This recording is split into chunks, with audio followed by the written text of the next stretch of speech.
Now,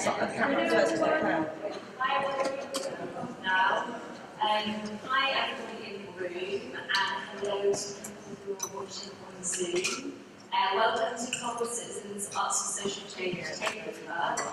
I'm Claire Watson, I'm Coventry Citizens Executive Producer, and we're your hosts for the next 2.5 hours.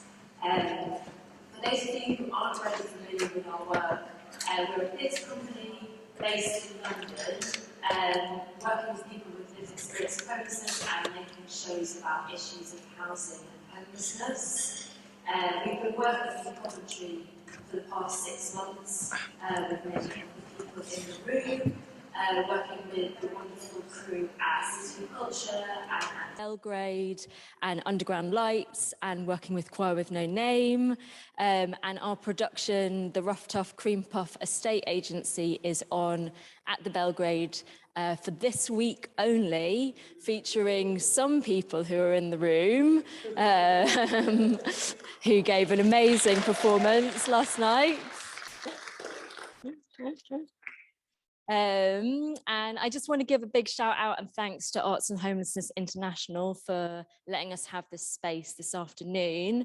And also to say that Matt Peacock is the safeguarding lead for the event. So if anyone wants to have a chat with Matt, he's not in here right now, but I think you'll be able to find him downstairs. So what are we here to do? So as a theatre company interested in the power of art and creativity to affect social and political change, we thought we'd bring together some amazing people from Coventry and further afield who are doing just that. To hear their work, to hear about their work, and to talk together about making social change through art. So this afternoon, we're going to have a series of presentations from Laura Naya-Huey, CEO, founder, and creative director of Coventry's Maokwo, Rhiannon White, co-founder and co-director of Commonwealth. We're going to have a recorded presentation from Kate Adams, who's CEO and artistic director of Project Artworks, a presentation from Saul Hewish, who's the chief executive and artistic director of Ride Out, Creative Arts for Rehabilitation. And then this is going to be interspersed with artistic interventions from Amy, Coventry poet and writer, a reading of a new play by one of Cobble Citizens London members, Pixie Madison, performed by Daisy Ann Fletcher, Holly Casser and Wesley Charles, who are in the cast of Rough Tough, and directed by Cobble Citizens co-autistic associate director Terry O'Leary. A performance from Coventry's own Lim the Poet, and another performance from Coventry poet and writer Navkaran Mann. And then at the end, we're going to invite our speakers to join Cobble Citizens' new artistic director, Chris Sonics, for a conversation about social impact and art and interesting things with questions from you. The final thing to say is just that we're like running straight through. There's no scheduled break, so feel free to like wander in and out as you wish. And we are finishing on the button at 5 o'clock. And without further ado, it gives me great pleasure to hand over to Amy.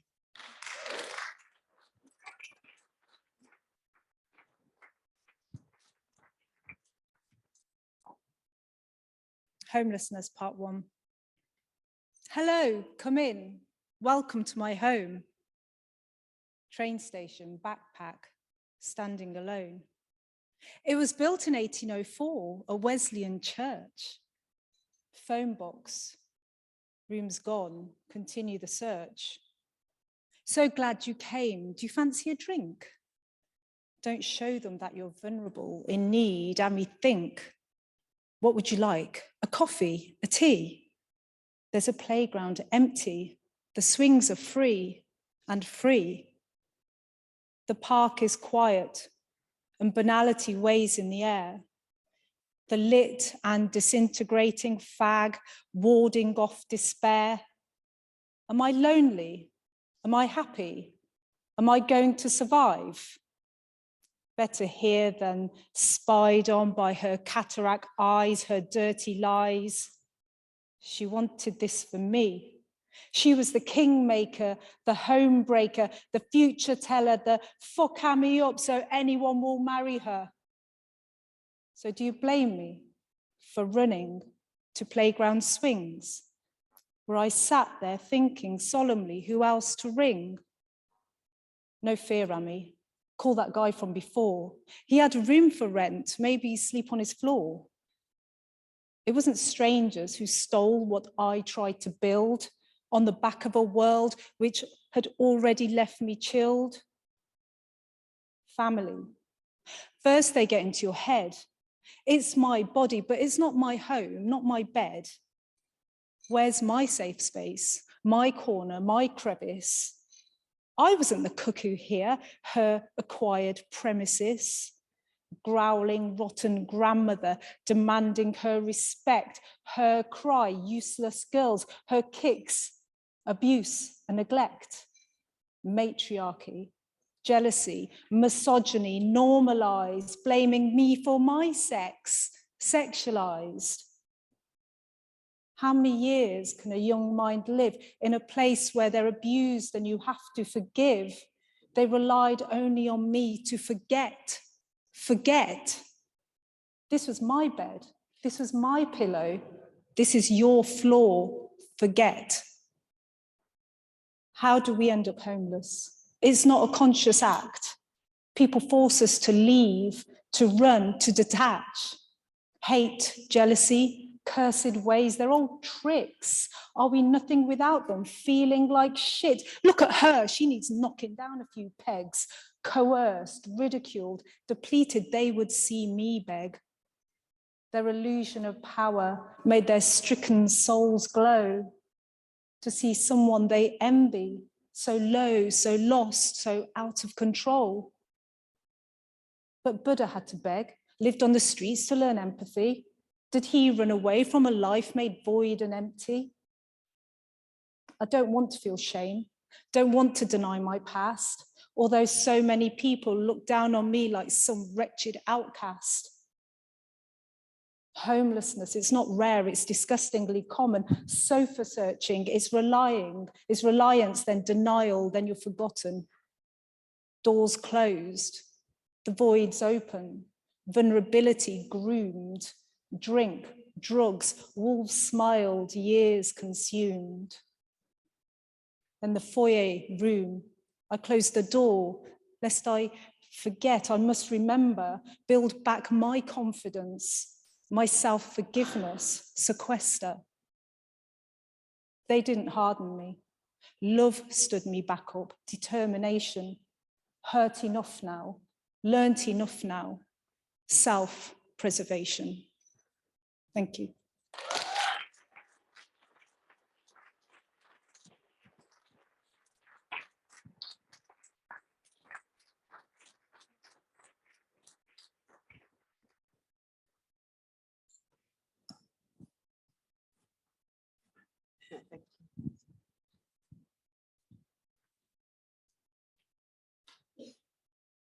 I'm just waiting for my first slide.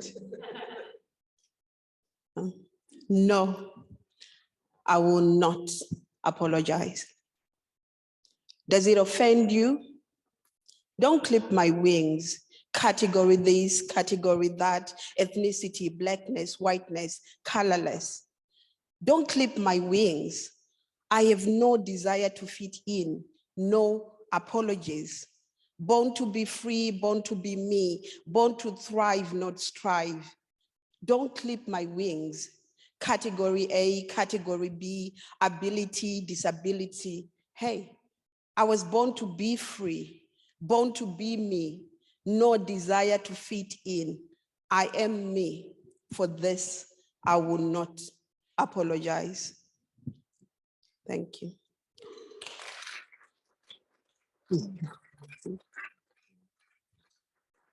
So, my name is Laura Nyahuye, and when I was asked to do this, I thought, okay, what is the best way to approach it? Social activism, arts and homelessness, the power of art.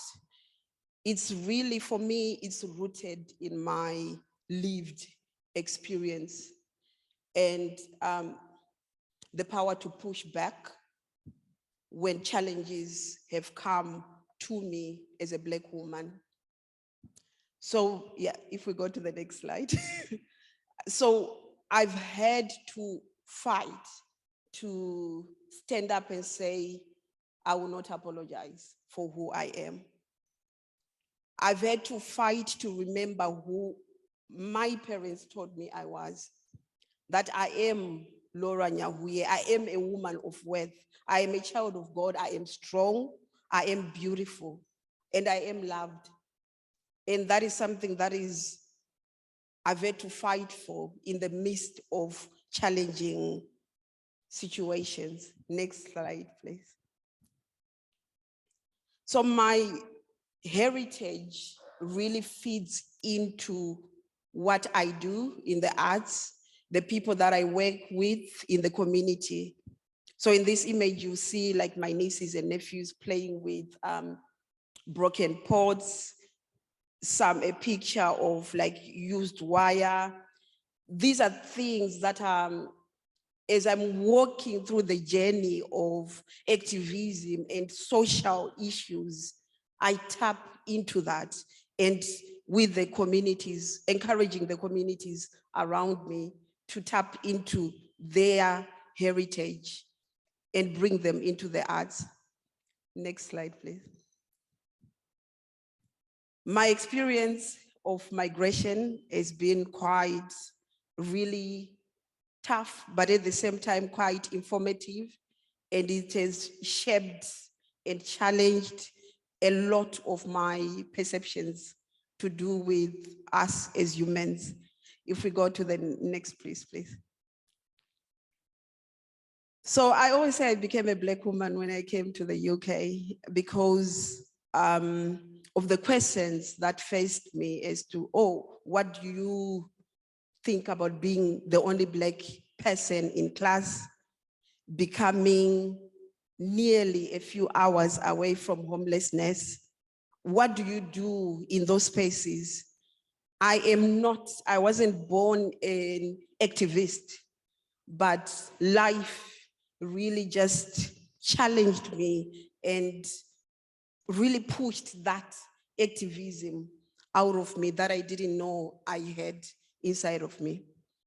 So it's the noise of the everyday life, of being labeled as the other, the noise of not knowing when your next plate of food is going to come from, of not knowing where you are going to sleep the next evening, sorry. Yeah, next one, please. So in that space, I've had to ask myself, what is it being a migrant? Because the dictionary says something else, but I had to dig deep.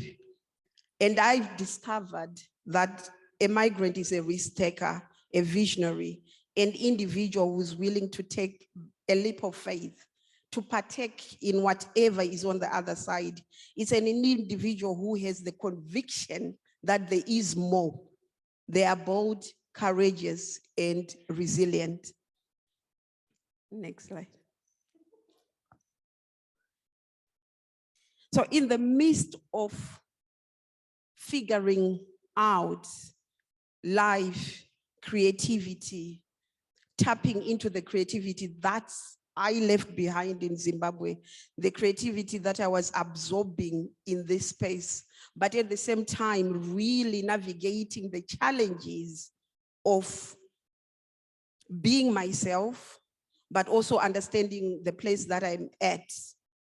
I realized that as a migrant, I came bearing gifts. I have a lot to give in this culture, and I have a lot to learn from this space as well. But it's it's not an easy walking, just a walk in the park kind of journey. It is a challenge to come to that place of saying, yeah, I have something to give. So in this image, these are some of the things that I do as an artist. Next slide, please. So from the place of having activism squeezed out of me came Mawoko, an organization that is now working and supporting young people, women, sanctuary seekers, using art as a vehicle to build bridges. And all of it is informed from lived experience. Next slide, please. So this is an image of, the humans, the women that we've worked with coming from different backgrounds.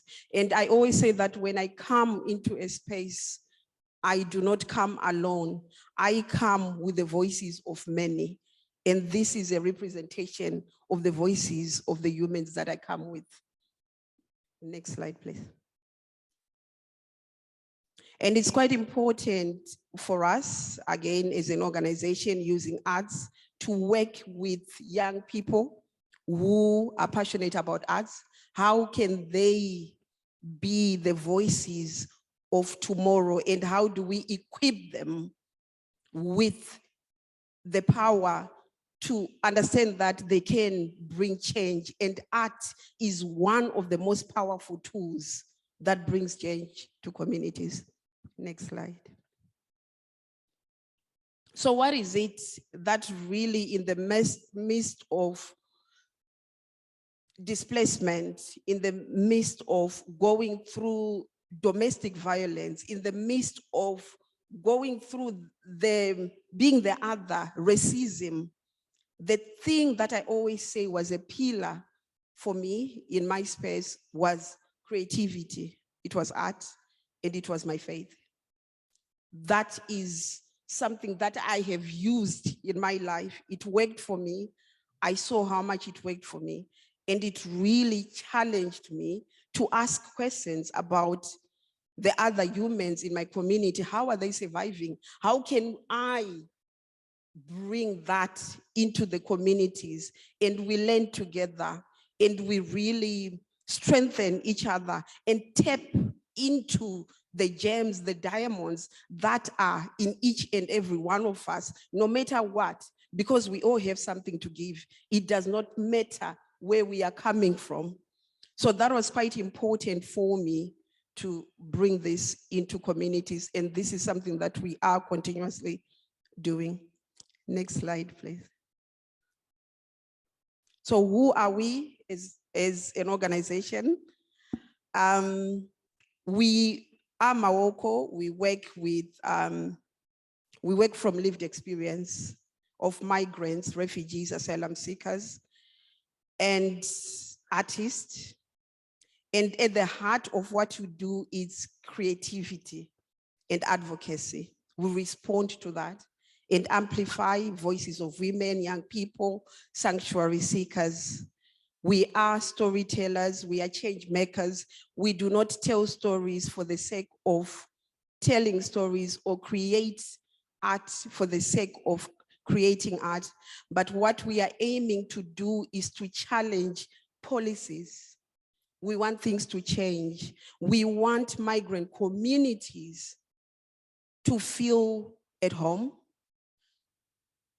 For when they come in, there's a lot that is lost along the way.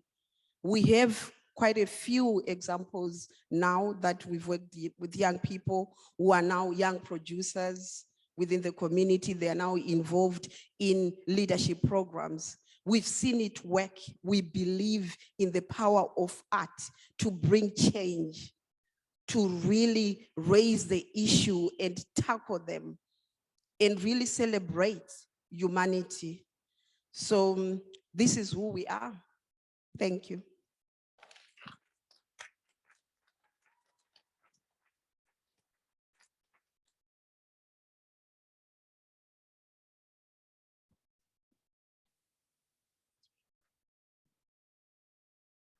hear me without the microphone?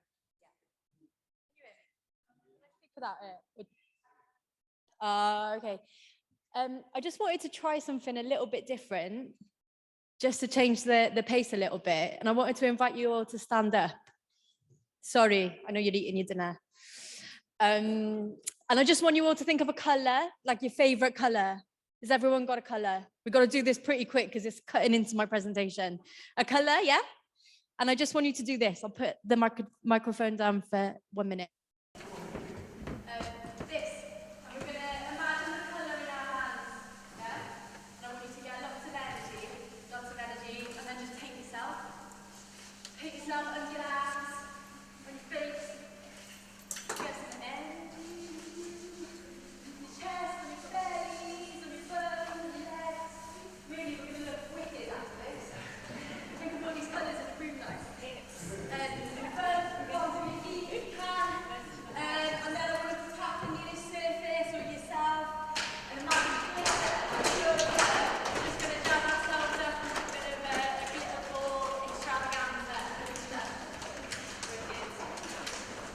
Brilliant, and you can sit down now. My name is Rhiannon White, and I am co-artistic director of Commonwealth.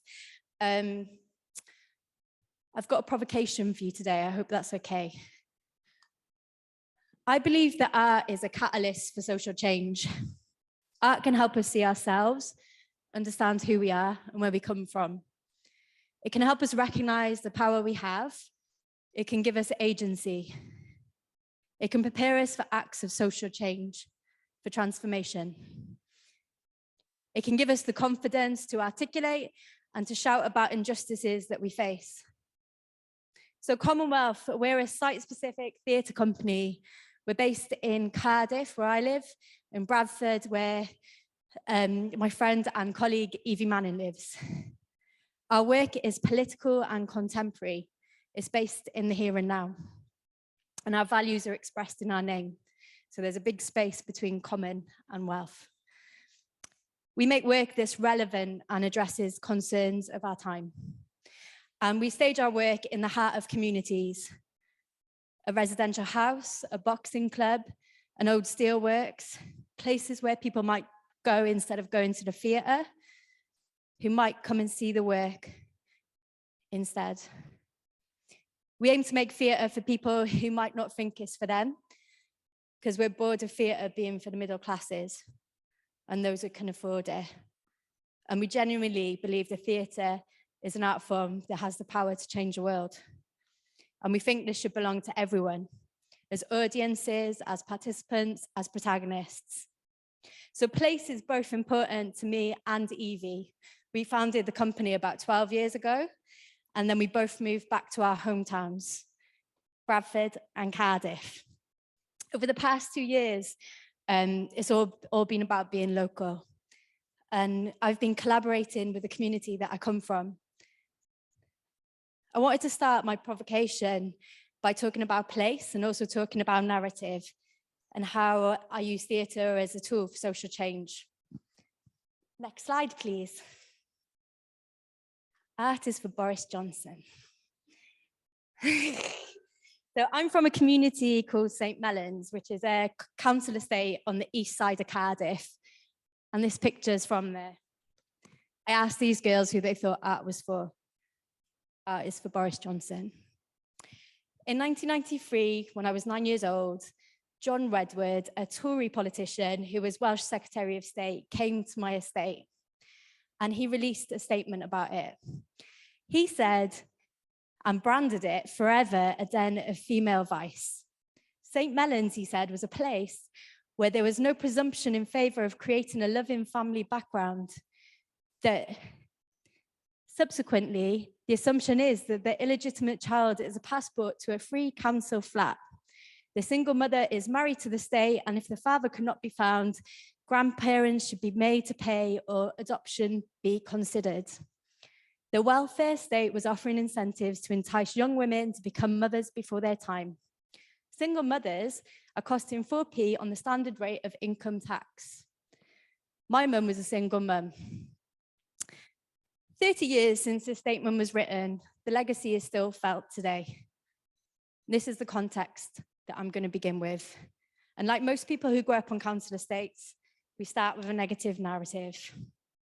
Obviously, what I saw was different. Like any community, it had its problems. But what I saw was a place where people would stick together and bring up their children with courage, installing in them community values and creativity. Next slide, please. It was a place where we learned to play, a place where I dressed up the kids and put on plays in the garden. Culture was everywhere, and we were powerful.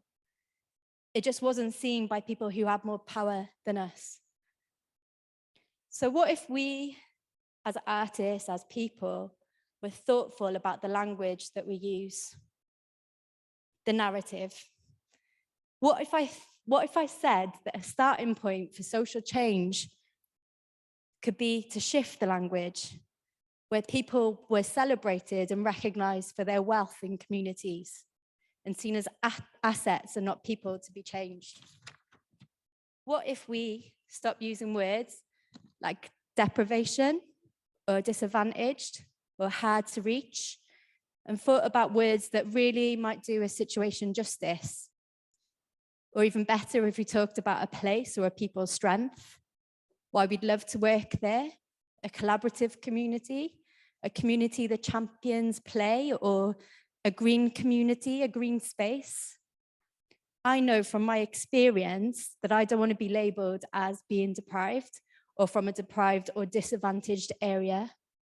I want to begin my journey by being celebrated and told that I am good enough. So this is a picture of our very first project on the council estate I grew up on. This wall has been derelict for the whole time I've been alive.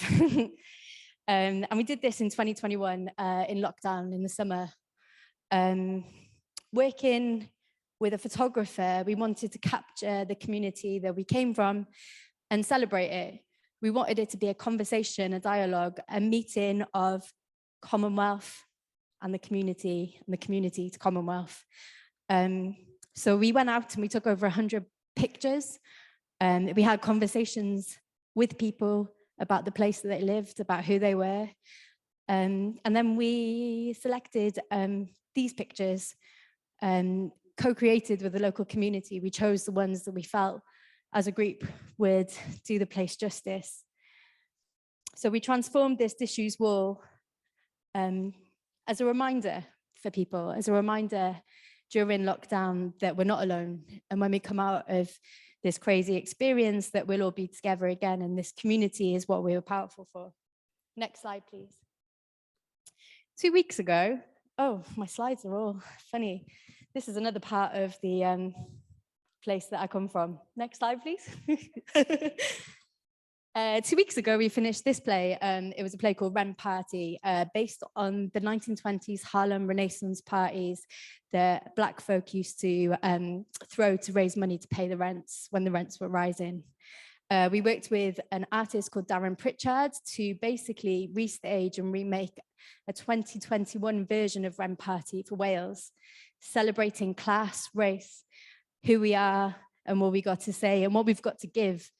What was really exciting about this project is it gave voice to the artists and showcased them. It showed their talents before they shared their stories, which I think is another way of challenging and sharing the narrative. Let them see us powerful before they hear our stories. So this is the beginning of the work locally in Cardiff, our starting point of getting to know a community intimately, one which is complex for me, messy for me, and also joyous, one that is ours, one that I know deeply, and a direct response to challenging the narrative that John Redwood placed on the place that I love. We're trying to set the record straight. So my invitation for you today, next slide, please. My invitation is to interrogate your process, your work, your art, yourselves, and the communities you work in. My starting point as an artist has always been narrative. And I know firsthand, as I've shared with you today, the power that a narrative can have over a place, over a people. So next time you make a piece of work, ask yourselves, who gets to tell this story? How, where, and why? Who has the agency? Who doesn't? How do we make something that no one has ever seen before? And what impact will it have? Why? Why here? Why now? Why with this community? Why with you? Thank you. Next slide, please.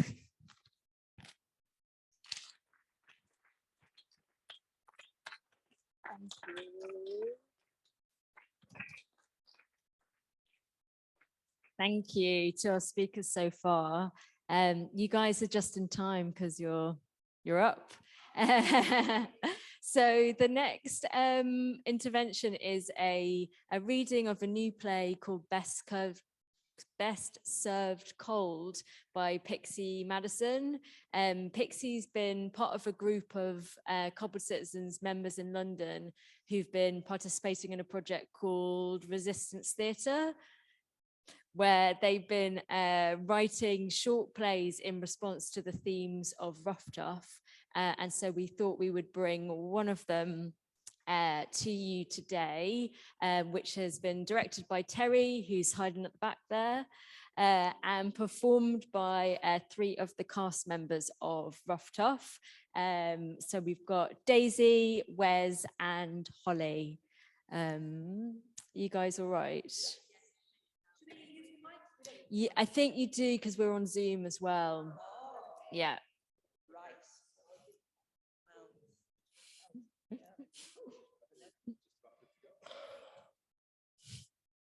I think they will do it. Yeah. Cool. Happy enough? That will do. Sweet.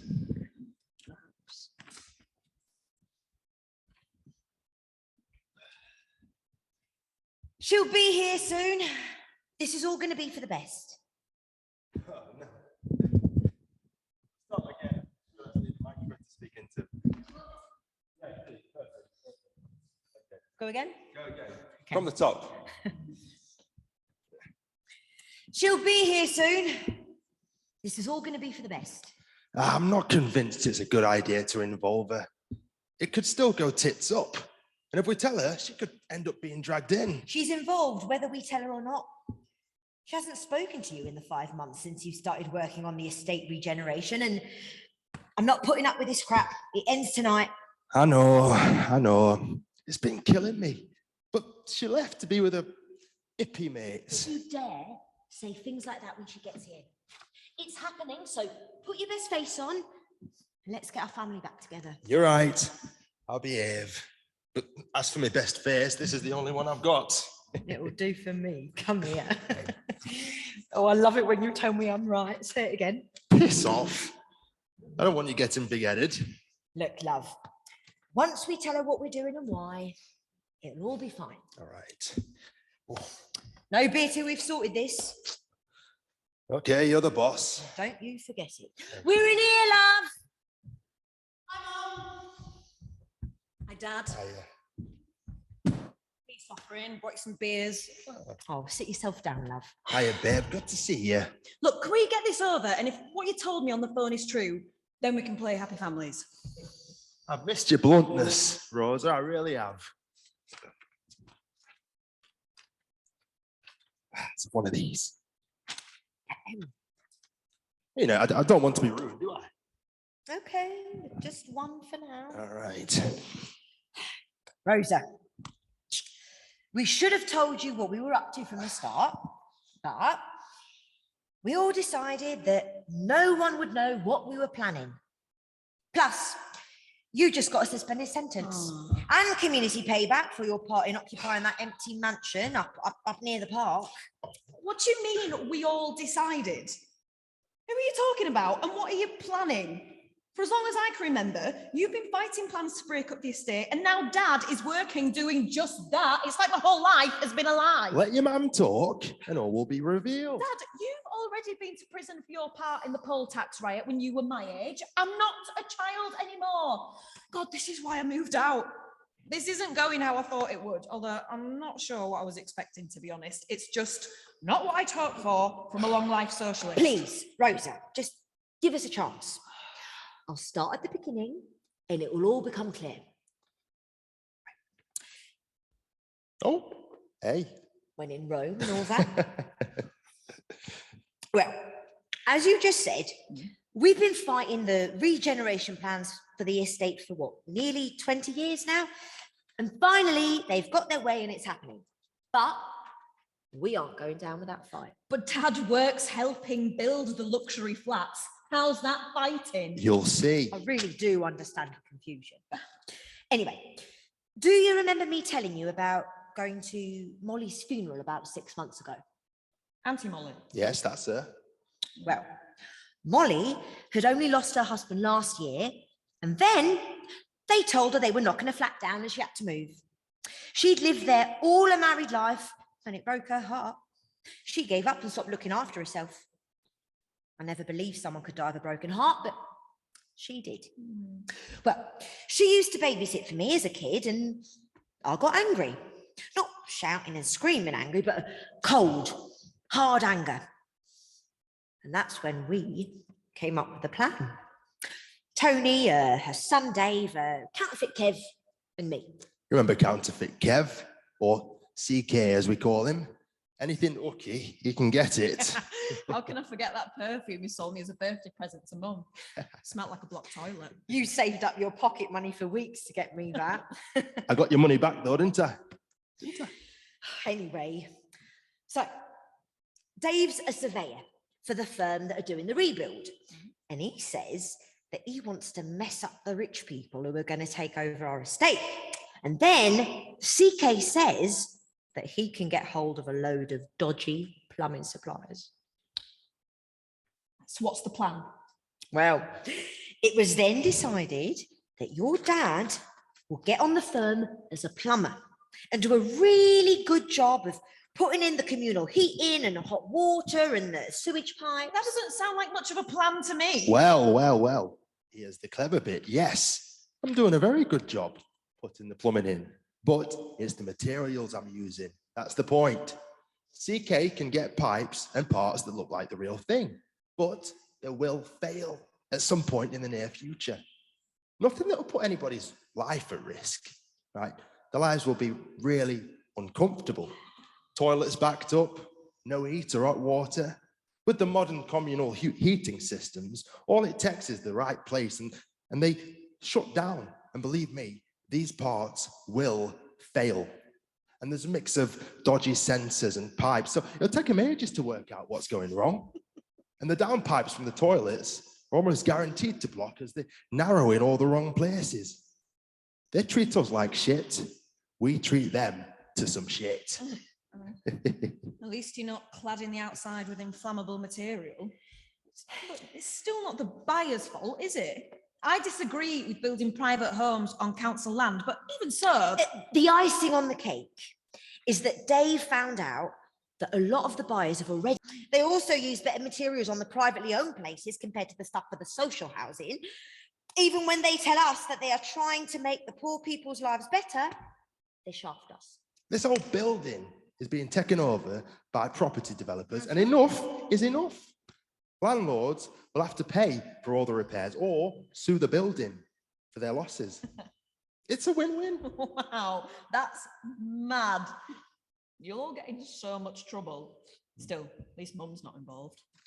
Don't be so sure. I don't really see you as a plumber. You're a bookkeeper, for God's sake. From each according to her ability, to paraphrase Uncle Cole. Dave has been able to get me into their computer system. And I've laid so many dead ends in the system, they won't be able to trace what the hell has happened. Here we go. I knew those beers won't go to waste in this house. Here we go. But, thank you. Won't it come out on top for Dave? Well, he's at it with this country. He's moving to Canada. Plus, he knows where the bodies are buried. He'll be fine. This is so messed up.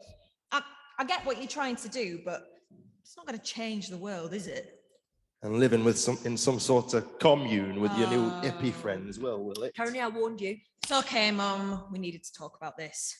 Yes, Dad, maybe we aren't going to bring the government to its knees straight away, but we're every bit as serious as you are. We don't believe in going through traditional parties like you did when you were my age. The Labour Party has let us down over and over again, and when they got rid of Corbyn, I gave up on them completely. At the commune, we have no leaders, and we decide what we're going to do on a case-by-case basis. We do things differently to the way you do, but never doubt that we are socialists. We take inspiration from history, but want to write our own, and our core belief is all property is theft, as a wise woman told me when I was 5. Okay, Rosa, I think this discussion isn't going to be resolved today. So how about a truce? Fair enough. Right. Anyway, changing the subject, how's it going working at the food bank? I was really pleased you carried on working there after your community payback finished. Really well. We got an envelope with $2,000 in it through the letterbox the other day, and that has really made a difference. Cherry on the icing on the cake. What are you talking about? Well, when we swapped the materials over, we had all this top quality stuff left over. So CK got to sell some poker goods for once, and we had this cash we didn't know what to do with. Even CK didn't want to make a profit out of that, so we gave it to the community. It makes a change, people like us using envelopes stuffed full of cash to do good, as opposed to the way they use them to bribe their way through life. Oh dear. I've missed you both. Come here. Oh, you could have told me what was going on, and we could have saved ourselves all this trouble. I'm not going to give in first. I wonder where I get that from. Oh, I've missed you so much, babe. And we should have told you the whole story right from the start, but better late than never. We'll have months of watching things breaking down and going wrong. Might even get a bit of work helping them fix it. And if it works the way we hope, then maybe we can let other anti-gentrification groups know, and CK can sort them out with some plumbing supplies. Revenge is a dish best served cold, but not as cold as those people are going to be next winter when their heating and hot water breaks down. Tony, if you go and look in the freezer, you'll find a bottle of fizz that I put there about an hour ago, and it should be nicely chilled by now, and proof that revenge isn't the only thing best served cold.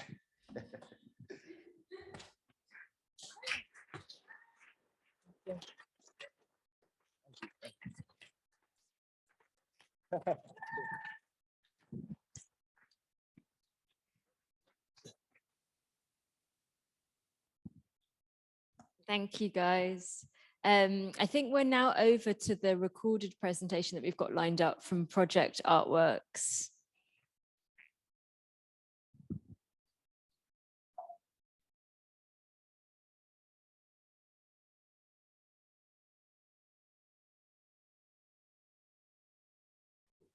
Hello, thank you for inviting me to speak briefly today. Apologies for any sort of environmental noise, but I'm in the studio here at Project Artworks in Hastings. My name is Kate Adams, and I am an artist and director of Project Artworks, and we are a collective that is showing work at the moment as part of the Turner Prize nominated groups at the Herbert Gallery in Coventry. I was asked to speak a little bit today about how we as an organisation, Project Artworks, works with people who have complex support needs.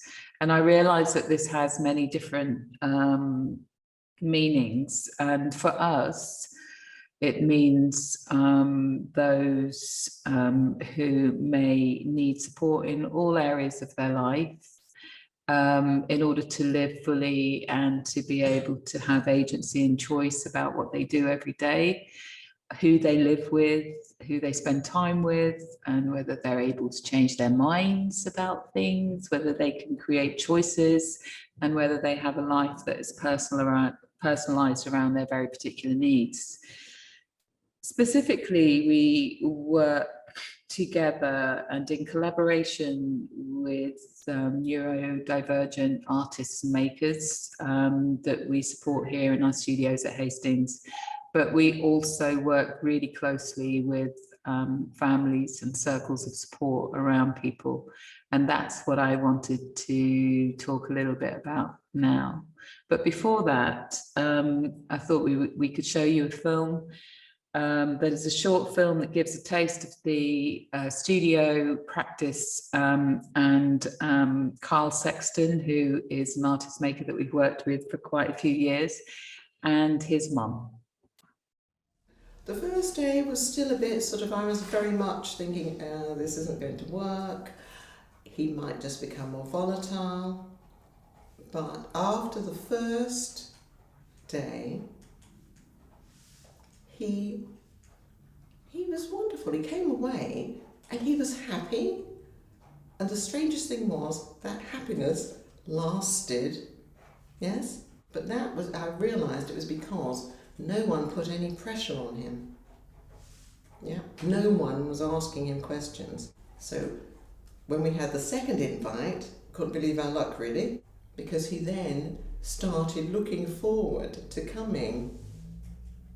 And that was evident in him getting up and getting ready to come. So looking forward to the day. And he just changed. It was, the knock-on effect of that was a calmer Carl, looking forward to the Friday. Never had any other problems. Okay, he would come and there'd be a slight change in the environment, but he was still being allowed to express himself in that environment without restrictions, in which gave the artist an opportunity to get to know Carl and just allowing him offer something else, and he would either take it or not. And that for him, I don't think he was ever given, i.e. a choice, a real choice. And it's that that's actually coming through with him. We don't have any issues when we're coming to a Friday. Nothing. He's always keen and wants to come. So the fact that the placement was there for him has given him a voice. On a few of the occasions that I've actually attended with him, he said words that I didn't know he had. And he could say white and that. And he had never ever said those things before. I was then thinking, right, okay, I don't really know him. That is a bit of a shock. But I'm seeing a little bit of Carl I remember as a small child enjoying things. So Carl's work there that was on view in that film was also shown a little later at the Delaware Pavilion, an exhibition space, mainstream exhibition space, and he has had extensive exhibitions since then. In fact, he has a work at the Herbert Gallery at the moment as part of the exhibition. Another young man that we work with is Siddhartha Gadhia, who it came to our attention through his mum, who asked us if we could help her to work with Sid because he had experienced exclusion from care and special educational needs environments. And so we began a process of one-to-one working with him 3 years ago now. And he too has made some extraordinary works and also had a solo exhibition. And his skill with paint and as an artist has really just emerged through this work. What we tend to do is to create an environment that is specific and very bespoke to an individual's particular needs. So we remove all triggers that may be antipathetic for them. And we create a sense of safety and space and freedom so that someone can explore an artistic and purposeful activity on their own terms.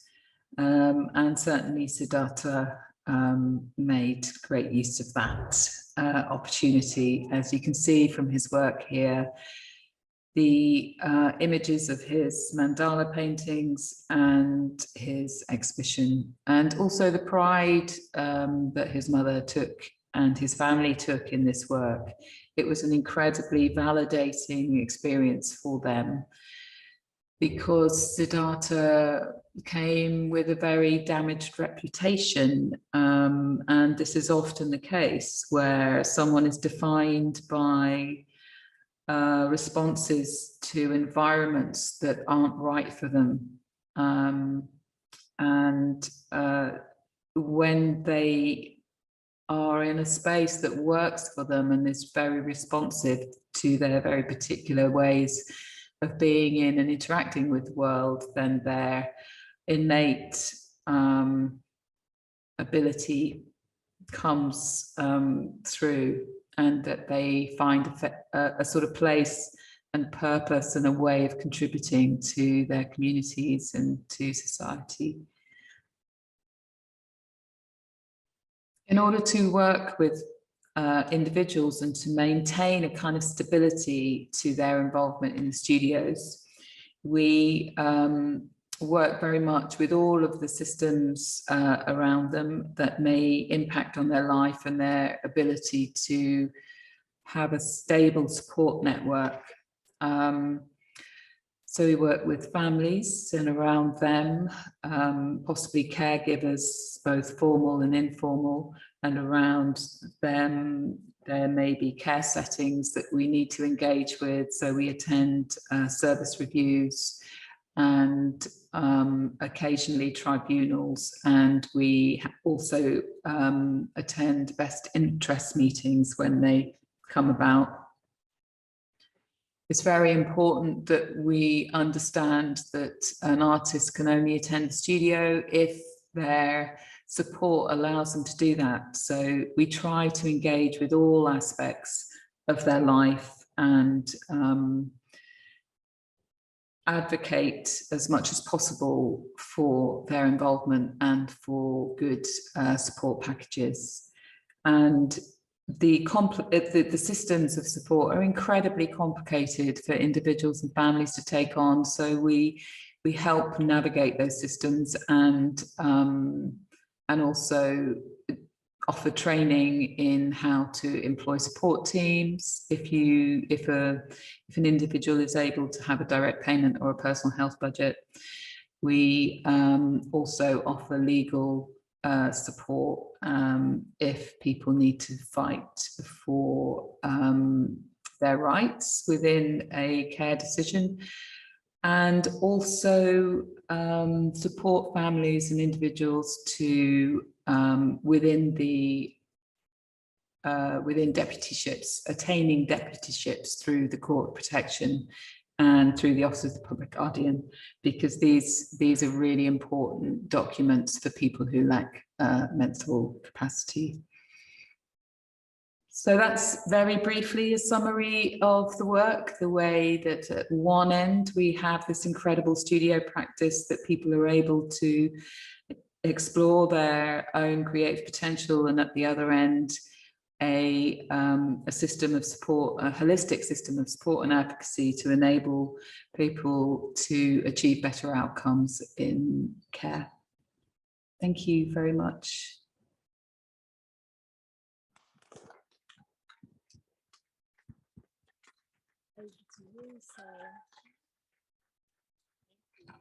Thank you. Hello, my name's Saul Hewish, and I'm apparently I'm chief executive. I'm the boss. Yeah. I did have some slides, but they were really boring, so I've dumped them. I wanted to. Flo had asked me to talk something about being an activist. And I sort of thought, am I an activist? I don't know, am I? But then I remembered that when I was 19, I dropped out of university and lived in Leamington and thought I was going to change the world by doing bad anarchist street theatre. So maybe I am. She asked me to talk about social change, and I was thinking about social change and what really is, as a definition of social change from a sociological perspective, which is apparently the transformation of cultures, institutions, and functions triggered by conflict and or demographic change and or cultural change. So I think the work that I do, and clearly the work that everybody who's here today does, is probably more within the cultural change end, although there may be conflict that occurs as part of that work. So I was a founder member of a company called Geese Theatre Company based in Birmingham. We started in 1987. We were a franchise of an American company, also called Geese. And that company was set up exclusively to work within the criminal justice system. So in America, it was working very much within the prison system. And over here, we worked within prisons and the probation service. And I suppose at the core of that work, there were several things. One which was about how do we, as theatre makers, create work which engages people in prison, particularly when there might be lots of other things that are going on in prison.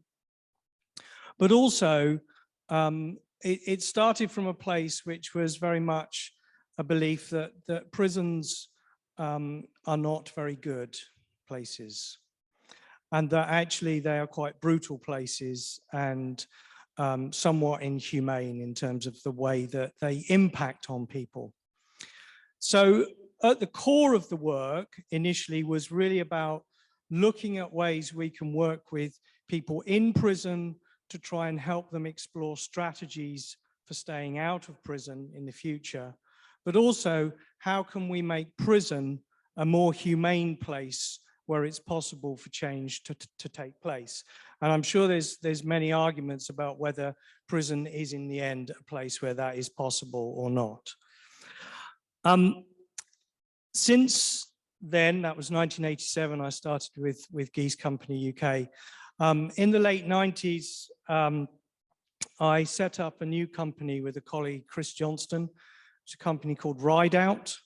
And the function of Ride Out was really to continue working within the criminal justice system, but also to explore ways of perhaps doing work that was a little bit more experimental, that challenged people in different ways, and that challenged both the individuals that we were working with in prison, but also challenged the staff that work in those prisons. So thinking about social change was really thinking about it in relation to 4 levels. So there's change that occurs at an individual level, changes that can occur at an institution level. There's changes that might occur as a result of that work at a system or systemic level. And then there's obviously change which might occur in the wider public. And one of the things about working in prisons is that when you engage with members in the public and talking about prisons, nobody is ever short of an opinion. So either people should definitely be in prison much longer than they already are, or that prisons are really terrible places and that people should be allowed to come out of prison much sooner. In terms of the kinds of work that we've done work which is looking at people's behavior. So what got them into prison in the first place, exploring their stories, their narratives around that types of behavior, criminal behavior. And that was very much a lot of the work that I did with Geese. The work that I'm doing now, I would argue, is less focused on the specifics of offending, but is actually more interested in something which people have been talking a lot about today, which is identity. And how do you, as an individual, understand who you are. And prison is one of those places that really, if you're not careful, can define you completely. You are defined by the fact that you have engaged in behavior which is criminal, and so you've been through a court process, and all the way through you are taking on, I guess, that sense that you are someone who has failed. So some of our work in the more recent years has been working with prisoners not from a deficit model, but from a strengths-based model. So similar to the work that Rhiannon's doing, is saying, okay, let's not focus on what you're not good at. Let's try and find out what you are good at. And so we ran a program called Talent 4, which was really about trying to help prisoners identify what they were good at, with a view to them potentially being able to take those skills, that knowledge of those skills, into making decisions about their futures. And that's a project that we ran for a number of years. We ran it across the West Midlands, and then we also did some work in relation to transferring that program into several European contexts as well. In terms of engaging with the public, we think that that's really important, because actually the changes that need to occur in the criminal justice system in the end won't occur without support from people who vote for politicians, and that's people. And so we've done work which is about the form of prison, so getting prisoners and prison staff to redesign a prison and presenting that to the public. And we've also done work which we did in Coventry a few years ago in the old, in Theatre Absolute, where we bought a project called Go to Jail, which is a replication of a prison cell. And it has 2 prisoners in it, and it invites people to come and talk to them, and is a place for people to be able to ask anything that they've ever wanted to about prison.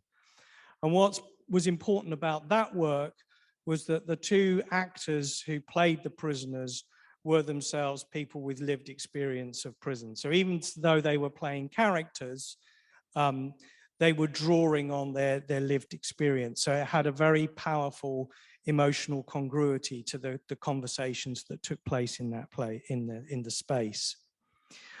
More recently, we've been working with both with colleagues at the University of Warwick, historians, and looking at the history of prison, and particularly looking at the history of prison food and exploring how change occurs. And one of the things that was really revealing from that was the fact that change is slow. It takes a long time.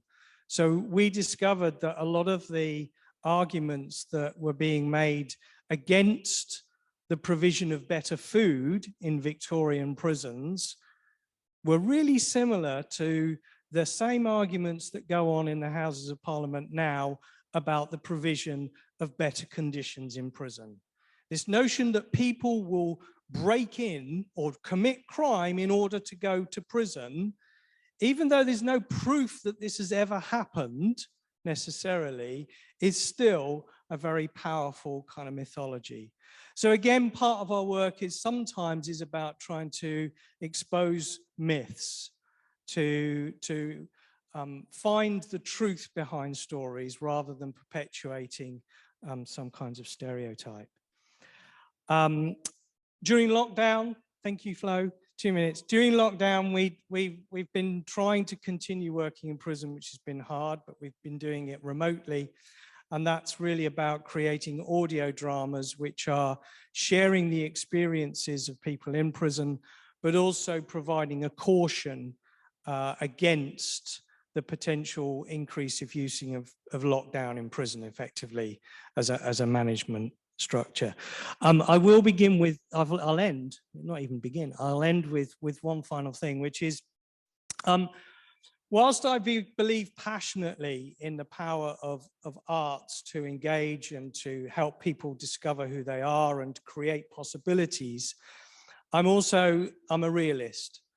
And I know that no matter how many great arts projects people might do in prison, if they haven't got somewhere to live when they get out of prison, then that might all go to waste.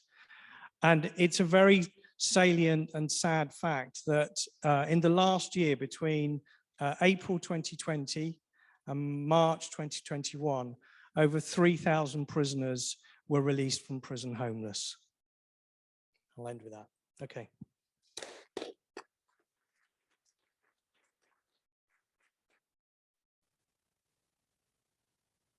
Thank you, Saul. I'm going to invite Coventry's own Lim the Poet to the stage to share some of his work. Hello, everyone. It's a great experience to be here. I was invited by a lovely Flo to share my poetry, received a few WhatsApp messages, and I hope you're all having a good time. It's always great to network and meet different people with different backgrounds. What I've learned through working in different jobs is about a team. When we work as a team, there's more. When we have more hands on deck, more eyes, the support, that's when things can get done. So I hope you enjoy my lovely poetry, which I'm about to share with you now. Thank you.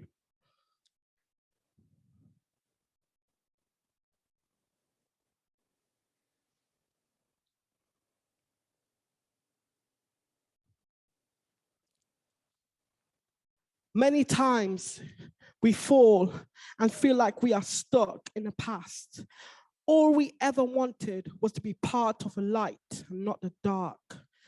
Many times we have fallen, but the good times are yet to come. The old struggles of yesterday cannot hold us down.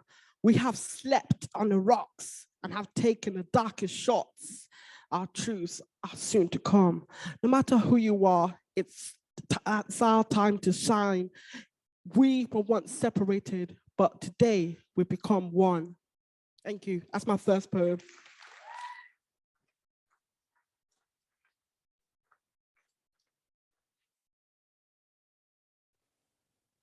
The pain inside all of we, that type of negativity used to be the remedy. The friendly laughs, the small talk happiness, that was never my type of currency. Some days our stomachs were so empty, no type of currency could stay around to say that we are lovely. No extra clothes to reach day 33, same clothes to do day 33, extra days of tears. We knew that life could be an enemy. Day 35, that month calling us, that spirit inside us could not die so quickly. The struggles of yesterday cannot hold us down like gravity. Are you super? Super you are, for carrying on with a spirit that is holy. Many times you could have given up. Day after day you carried on, facing life and standing up to your challenges. Like any proverb in a dictionary, here is one created by me. All of you are inspiring, like the first discovery of chemistry. That's my other poem.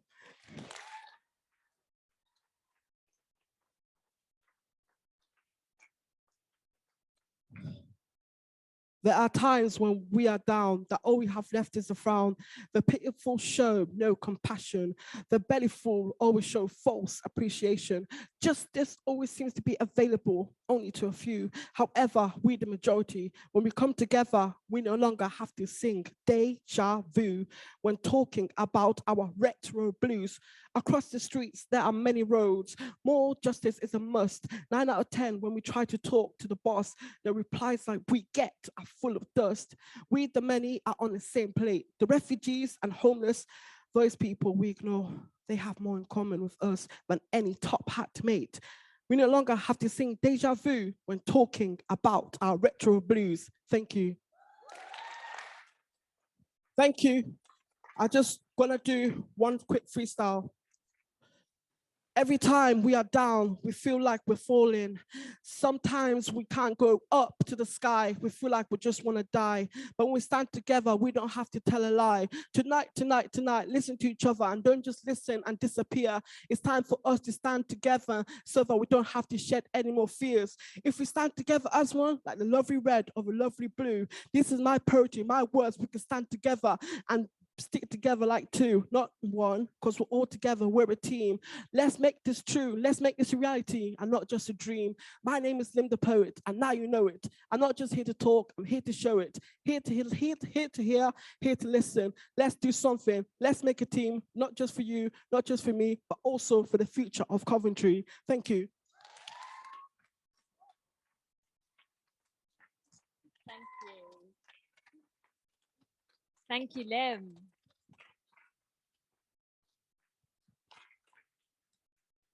So next up is our discussion. So inviting Saul and Rhiannon and Laura to the stage and Chris to join them.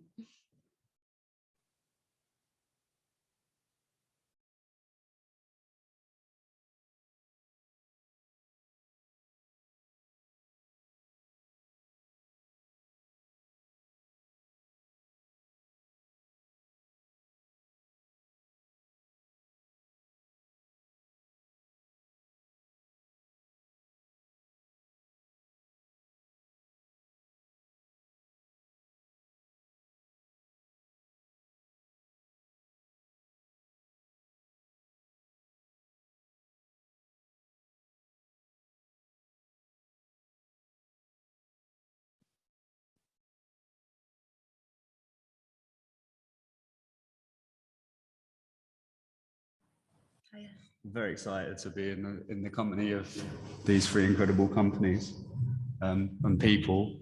I'm I've got all of the energy from Lim.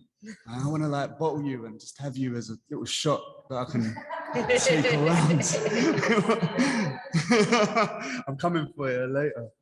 Thank you also for the art. It's so good to come to these things and just like be around art, isn't it? It sort of gives us the like reminder of why I think we do these things. So I'm gonna host. I'm not gonna talk as much as this. I'm gonna get these guys to talk. But I was just thinking about. I was doing some self-reflecting. I've been doing some self-reflecting. So enjoy my therapy session that I've decided that you're all part of. About you know, like beginnings. Like how did I get here into this situation, and how did we get here? And I was just wondering how each of you, when was the moment that you realized that you wanted to do activism or that you were political? Those moments, like it was a big moment, because I think if I'd have asked like 15-year-old Chris if he was like political, he would have said a swear word at me with the word off at the end of it. See, that's growth, that's personal growth, because normally I would have just said it. So go me. Yeah, but when was the moment when you realized that was the case? Please just go whenever you're I don't mind going first. I guess I'm going to get quite deep because it's quite a deep question. It is a deep question. I went straight in. There was no messing about. It was, you know. I think for me, so I grew up in a single parent family, and when I was small, we went to a refuge because my mum was experiencing domestic violence, and that stayed with us till I was 22. So I think as a child and being the youngest in my family, there was always this sense of injustice that was very present, very visible, and very emotive in my house. And I guess as a child growing up with domestic violence, I was always the one to step in to make the phone call to the police or to pick my mum off the floor. Or yeah, I think it's from those very early days, that sense of that sense of injustice and wanting to stand up and face it really helped me in the future and kind of made my position, I guess. My position's always been that in my family, but also in the wider community. And then when I was about 18, I couldn't wait to leave my council estate. I literally would wait on the bus stop every day from about the age of 13 to get the fuck out. Sorry. I haven't grown that much, but yeah, to get out. I didn't want to be there. I didn't think I could do anything there. And I think basically finding theatre and storytelling, although I found my own kind of challenges there, being working class and not sounding like everyone or not looking like the rest of the people in the theatre company or the theatre group that I went to. I still find some kind of solace in the escapism of it all. And then when I was 18, I went to Bristol and I started squatting and being an anarchist, and met Evie, and we set up Commonwealth, and we started going to Palestine and making a circus there. So I kind of like just dug really deep into politics and what I wanted to say about the world and how I wanted the world to be seen. That's a kind of roundabout quick, this is my life story. A million moments there where I could like butted in and ask more questions, Yeah. but I'm around for conversations later before I head back to Wales. amazing. How are you going to see that? Going to change? For me, like it was sometime in 2007 in October. I come from I was in a domestic abusive relationship, and I had a little girl, and I was sitting by the bus stop when I was going to work, but it's kind of like juggling going to work, looking after your child, going through domestic abuse, not knowing when you're going to work, or maybe you are, or maybe you're not. But then coming out of that house and walking to the bus stop, a bit confused, like as to what's going on, because this is something that was just kept going. But I just had like a moment of realizing and that how powerful women are. Yes. In that.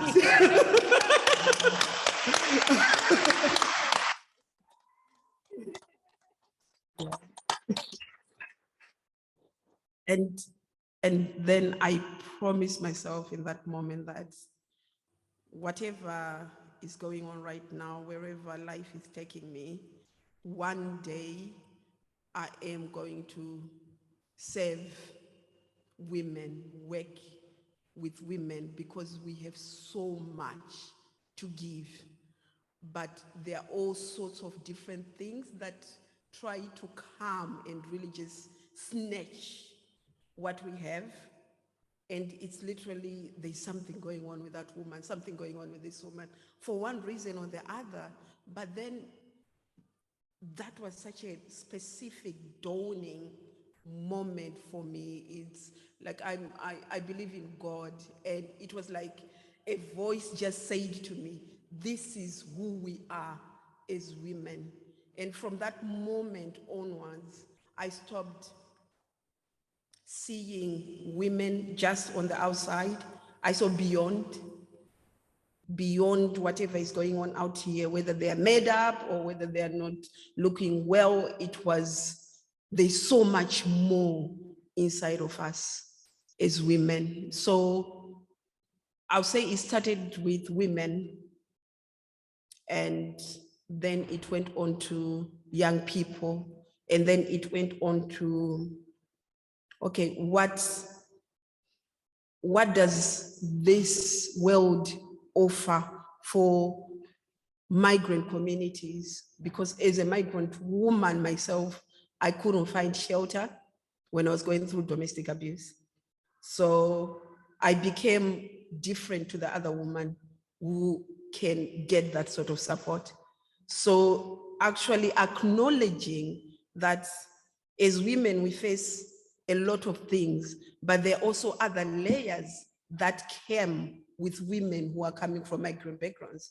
Because as we are speaking right now, there are women who do not have the right status to work for themselves. And because of that, they are put in a certain place where they end up giving their bodies to find somewhere to live. How do we support that kind of situation? So, thank you.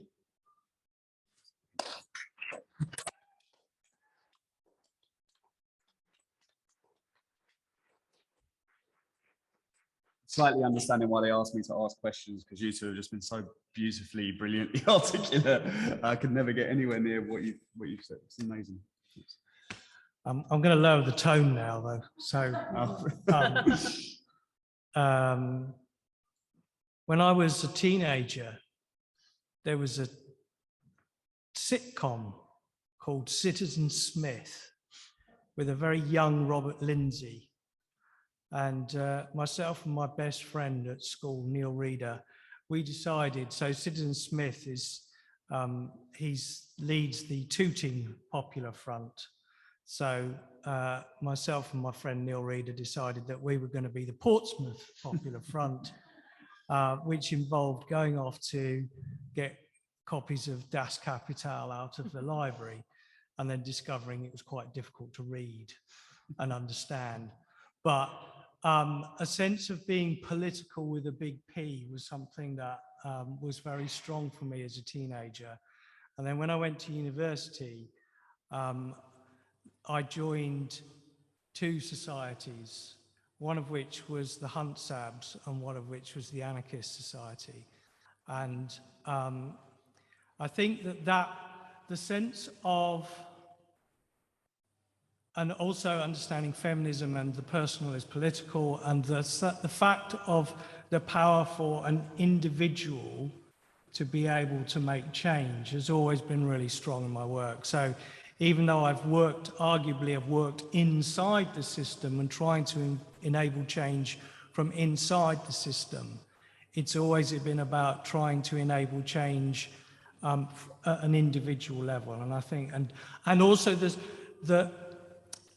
the responsibility that one needs to take. And I'm very conscious of working with men who are the abusers and working with those men to challenge them as another man, to challenge them to be responsible and be culpable for their behavior, with a view to them hopefully not causing harm in the future. And I think that's political. So, thank you. Just thinking about Citizen Smith, then sort of follows on to something else I was thinking about as we were talking. As you were talking, I wasn't doing anything, sitting, listening. Is what was the art? What was the art? What was the thing that you engaged with that went, you know what, I'm going to do that. This is the thing that I really want to do. It doesn't necessarily mean that piece of art was any good, but sometimes I think you can see things and go, do you know what, I'd like to do that. I see in someone else's work. Yeah.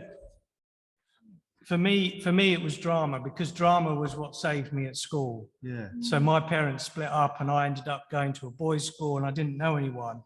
And there was a drama group after school. And I started that. And then we got a new drama teacher who was a dance teacher. And so it was dance, contemporary dance in a boys' school, which was kind of, nobody did that. Yeah. And I was one of the 3 boys that did it. So I think there's a sense, and I know a lot of artists talk about feeling they're like outside the others.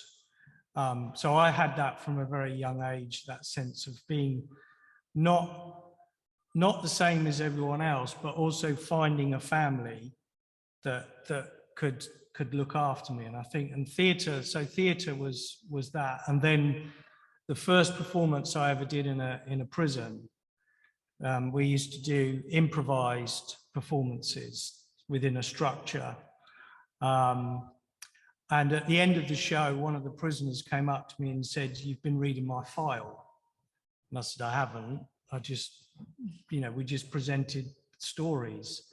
And it was that immediate. And it was like, well, this theatre thing is really potent, isn't it? It's like really powerful because it breaks through so many different barriers in ways that perhaps other art forms can do, but they do it in a different way. So I think it was the emotional impact of those early performances in prison that made me go, well, this is what I'm going to do. It's amazing. Great. This sounds so patriotic. For me, it was music, particularly the Manic Street Preachers, who were from Wales. But some of their early works were really political, especially the Holy Bible. I don't know if you guys know it. But I like that direct kind of correlation between Wales, these big political bold statements, And it's also very depressing.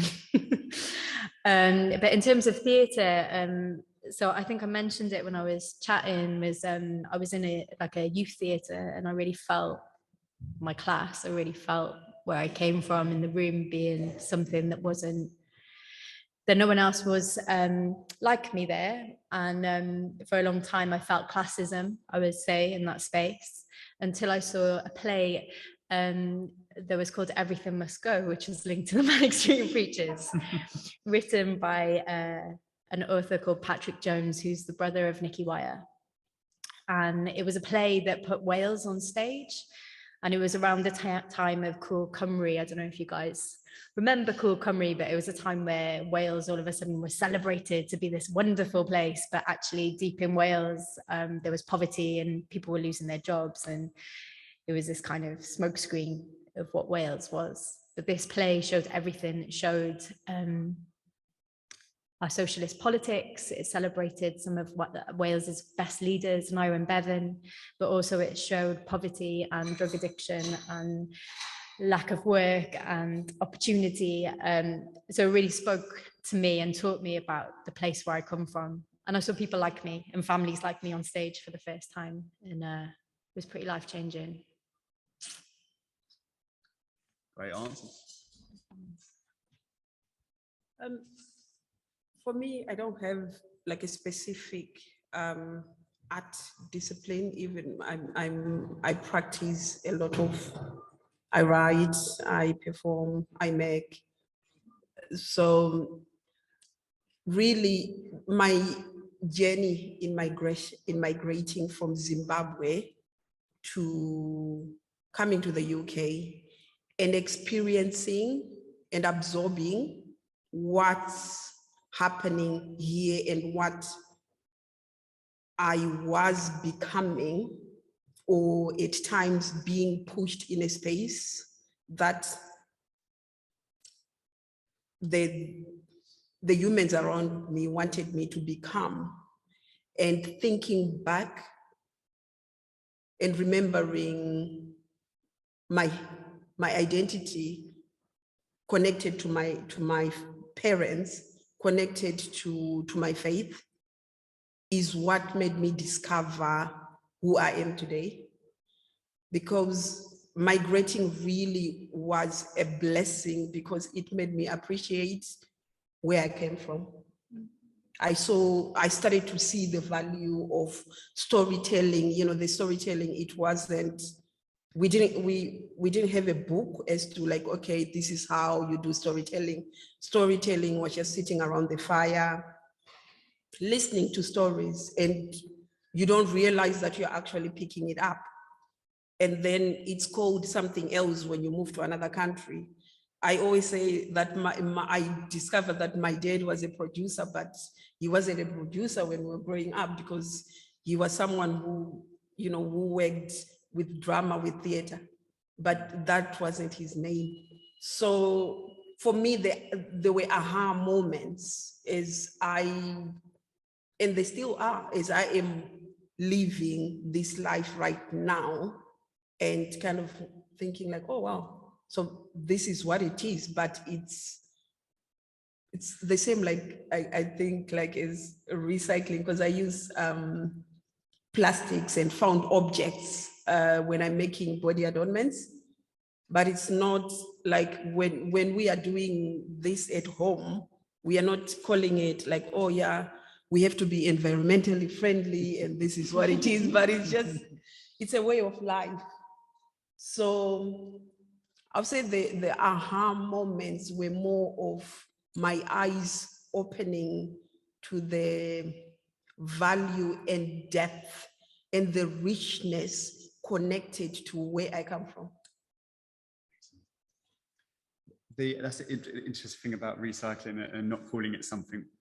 I think there's a really interesting challenge that we have in the arts and the justice sector, is to quantify what we're doing, and how do we quantify it. I find that quite difficult, and it's also quite academic in many ways, which feels quite inaccessible. So when we say, oh, we're recycling, and we're saving the environment, that feels like I've quantified something that you just would do naturally. So how, I mean, how do you do it? How do you do it so that it feels accessible? Which is, maybe you can't, maybe I don't know how to do it. It's something that I've been thinking about. So I was wondering if you could help me out. Sorry, Chris. Yeah. How do you quantify the work that you do? How do you evaluate it and make it accessible in a way that it doesn't make it just about numbers and digits? Well, yeah, the criminal justice system love numbers. Yeah. And that's part of the problem, is that they like numbers and they're not interested in anything else. So part of the challenge is to validate lived experience, to allow, you know, that sort of qualitative evaluation. So we've done various evaluations over the years, different projects. We work with researchers, you know, and it's something that we're doing more of. And I guess, you know, in the end, you have to think about who your audience is. Who is it that's going to be reading that evaluation? So sometimes you might need to, you know, spin the evaluation so that it's useful for prison governors to understand that, you know, through your work, people will be gaining particular skills. There's always fondness of the word skill. But at other levels, like talking to you today about, you know, we're thinking about identity and the importance of identity in relation to desistance from crime. You know, how you see yourself. Do you see yourself as someone who's always going to be going to prison? Or do you see yourself as someone who's been to prison, but now you're moving on and you're creating a new identity? Always understanding that that's sort of going to follow you. You know, the prison will follow you around. And I think sometimes we try and make it accessible through the way that we might present something. So if we've got an exhibition, that we present the sort of value of what we do inside that. But I think it's kind of multiple ways that you have to do it. One of the challenges when I first started working in prisons was that we used to go to the local newspaper of the prison where we were working, and we would tell them that we were going into the prison and we were doing this work. And it was a way of, I guess, putting a message out, which was that, you know, there are other things that go on inside the prison, because prison is a place that's full of kind of myths and stigma and all those. Sadly, we don't do that anymore, and that's because the press office of the prison service is so paranoid that unless there's something that's been through multiple kind of approvals, we can't really talk about it. So we have to change the language. So some years back, I did a lot of work which was about working with people in top security prisons. But basically, don't tell anyone, don't tell them on Zoom either. We were going there to play, which was, you know, on an understanding that perhaps we're working with people who, through their own experiences of trauma as children, that their ability to play had been interrupted, and that because of that interruption, it meant that perhaps they had difficulties relating to other people. So we went, and it was doing drama, but it was about trying to learn to play, to improvise. You know. But when we were talking to the people that commissioned that work, they said, don't say that. Please don't say that. So they came up with this phrase, arts enrichment. You know, so it's really tricky, because it's like, you know, and it depends on the context as well, in terms of how you sort of sell what you're doing or say that it has value. But in the end, you know, when a prisoner comes and says, you know, you've made me feel like a human being, well, then that's kind of validation enough for me at some level for everything that we do, because obviously they're in an environment which is very dehumanizing. So yeah. Funders also really like Yeah, that. funders Like the prisons really like that too. And I think our approach is, look, the most important thing is to get resource to the places that we work with and the projects that we work on. So in a way, we just follow the process of evaluation for our funders, because that seems like, you know, just do it. We just do it. For Commonwealth though, we're exploring kind of new ways to evaluate our work, because often, you know, these, you know, evaluations, they get written, they get put on a shelf somewhere. I don't even know if people read them. So we've been trialing this kind of way of evaluating where we employ a local person to be the evaluator alongside a project. So it's not someone who's internally inside the project, but someone who's kind of bearing witness to what we're doing from the process through to the production. And they're working with an artist called Maddie Costa, who is a theatre critic and writer. So she's kind of supporting them in the kind of development of the work, and kind of, I guess, giving them provocations and ways of writing and ways of responding, but also getting really deep with them and what it means to write about theatre that happens locally in a setting like we're working in. So we're just in the process of that, so we can share that with people if you want to know more about it. But I guess from our perspective, it's really interesting. We're not interested in an outside voice coming in necessarily and not understanding the context so much, or just understanding the context from an academic perspective, but we want to hear from local people and also build new narratives with the way that people work and live and speak about their places and the work that's happening there. The other thing that we do is also have a camera all the time. So we make videos of everything because we want to capture the people, the faces, the stories. Everything is really valuable for us, building the story of what we're trying to do. How's it for you? For us, really, it's fighting with that system of evaluating. So we are now in a place where we are trying to actually propose the way we, the way we work, to actually talk to funders to say, this is how we work. Because we've operated quite a lot without funding. So at some point I was thinking it's not, this is suffering, but actually it wasn't. It's actually been a blessing, because it's helped us. Not having that funding has helped us to negotiate and actually understand how we are working in our own terms. So I feel that we are in a place where we can actually go and say, this is how we work, because for us, it's about walking. I normally say, like, how we work is we've got this space, I call it a place of grace, whereby a young person can come in, maybe they're into social media, but they discover that they are not. And then they go into admin, and then they discover that they are not into admin. And then they find the right place that they want to work. So it's allowing that to happen. And that's not a structure that is like your typical structure where like funders would actually say, like, okay, maybe that's a good way to work.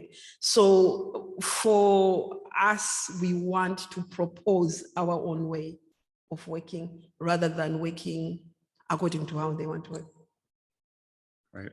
I think also that there are funders that want that. So I know Esme Fairbairn, they're very open to working with arts organisations and encouraging them to define how you want to evaluate your work. Yeah. Big up Paul Hamlin as well. And Paul Hamlin. Is this just plugs for funders? For those, I mean, Bloomberg. But also, Arts Council. That's the issue, though, isn't it? Because within this work, there are funders, and they tend to be the same funders who fund a lot of work. And it would be great if there were more funders. Yeah. The problem with funders, the funders is with what we found is that, again, coming from a migrant background without no experience of how the system and the funding system works, until we got associated with, different organizations now, like the Belgrade Theatre, the Habitat Gallery. We are now learning and understanding how that the system works. So when you deal with funders like the ones you've mentioned, they tend to shy away from people like us because of our experience. It's lived experience most of the time. So it's like we don't have core funding. So because of that structure that you're saying, okay, they can work like this, they're asking you about your history as to, okay, do you have who is a permanent staff in your company? So the criteria really kicks us out. Yeah, but in time, I think because we started in the same way, where we didn't have any of no core funding whatsoever, in time those things will fall into place maybe. I think that's where the problem is with funders, because they don't want to take a risk, even if they are saying that they're supporting the arts, because that's why you don't see people like me who are from minoritized backgrounds, because not many of us have the experience. So we always end up being at the back of the queue because they're not willing to take the risk. Well, I think that the bigger organisations in situation policies, as an example, should be able to open our doors.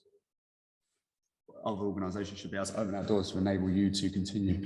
I remember talking to Underground Lights, who do really beautiful work, about how we can facilitate a world where you can continue because you're doing so brilliant and amazing work, and we have an experience of what the fundraising ask is, and maybe there is a world where we can do what do they do, pairing cities and stuff? Yeah, or like twinning. That's the one, isn't it? That's what we do between Cardiff and Bradford.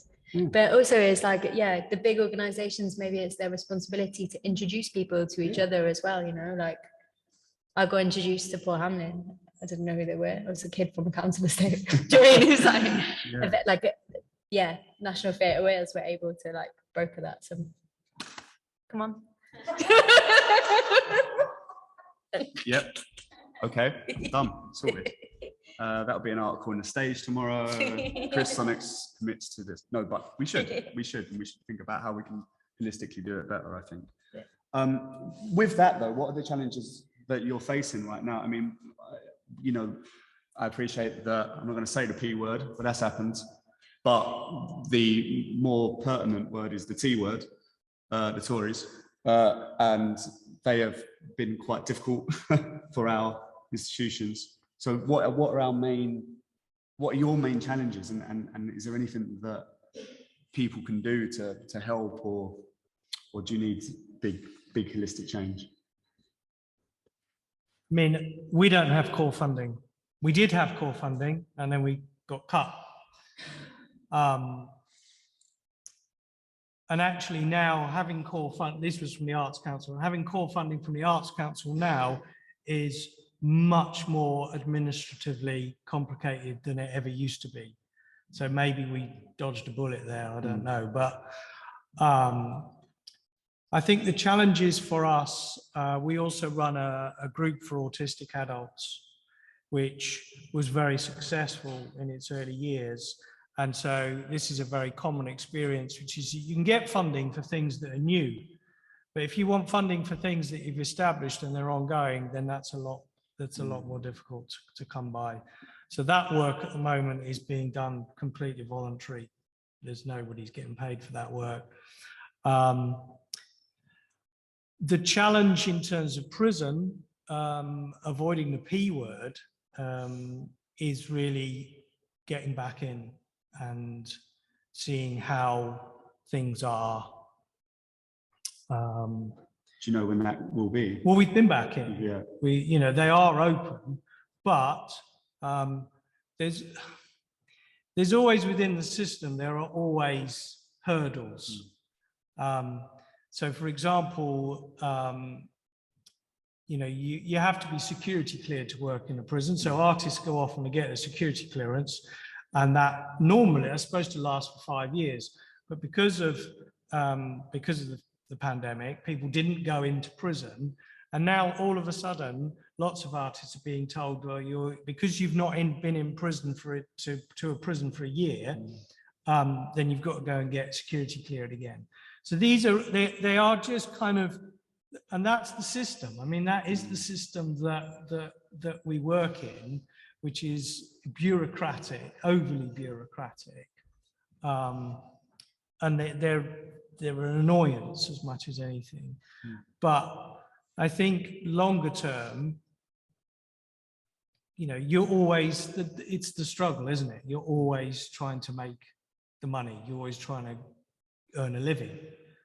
Fortunately, I've now have a job at Warwick University. They've been very kind to me. So, that means that I know that I've got a guaranteed level of income each month, but I still have to find other work. So I always say to people new in this field is, you have to be a hustler. You've got to hustle. And if you don't hustle, nobody's going to come and give it to you.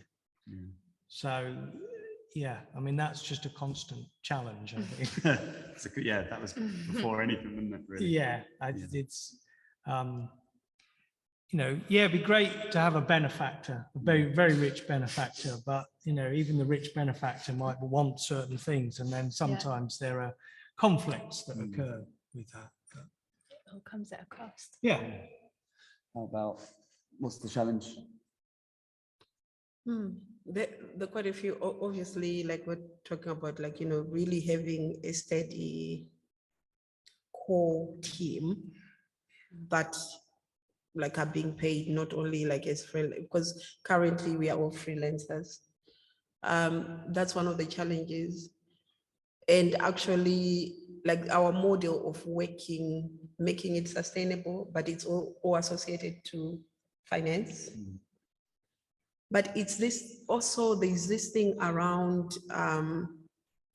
this, like thinking, bringing in new projects. Like I often ask myself, like, is it necessary to bring in new project? Because there are projects that we produce, as I think a lot of art organizations that can be like, can go on for ages and ages, but you find restrictions as to like what you're saying about, okay, what is the new project? So the challenge is really, do I just produce a new project because I need to get paid? Or do we again question that way of working to say, why do I have to produce a new project? Because this project is really good. It can go on forever. So that's something that's we are actually sitting with to say we need to address that. Yeah. So that's the challenge.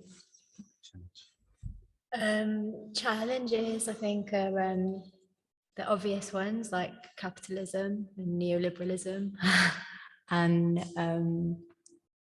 the sense of hierarchy that comes with collaborating with funders or other organizations, and how to kind of dismantle that a little bit and work in a way that feels more collective.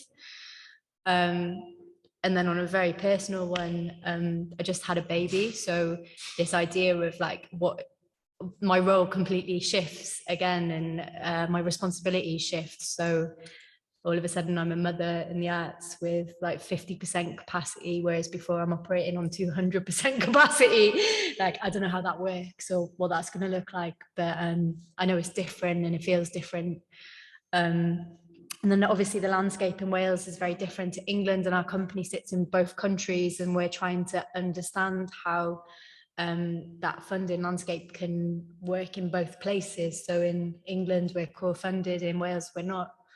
In Wales, we want to enter the portfolio, but the goalposts keep changing because of the P word, but then also because Arts Council Wales are going to extend their portfolio for another year. So that's like another thing to look at, another year without being able to enter or apply for funding. So, and obviously the B word is quite a real thing in Wales, where so much funding was coming in from that. So poverty is a real consideration for our work going forward. A lot of PBT words. Yeah, I'm not saying them. Sounds like a really bad case of therapy. I will. I'm going to put it out to people if they want to have any questions. But my last question ultimately is kind of what would you say to people that would dismiss the idea that arts can change the world or that it can change the individual? What would you say to them? Because I know there's a lot of that, you know, around, and I think it's important that we put a rallying cry out slightly.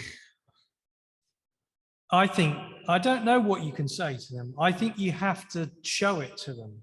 I think, you know, when I've worked inside big systems, working in, for example, a healthcare trust, I know that that healthcare trust subsequently went on to enable a huge number of arts and health projects.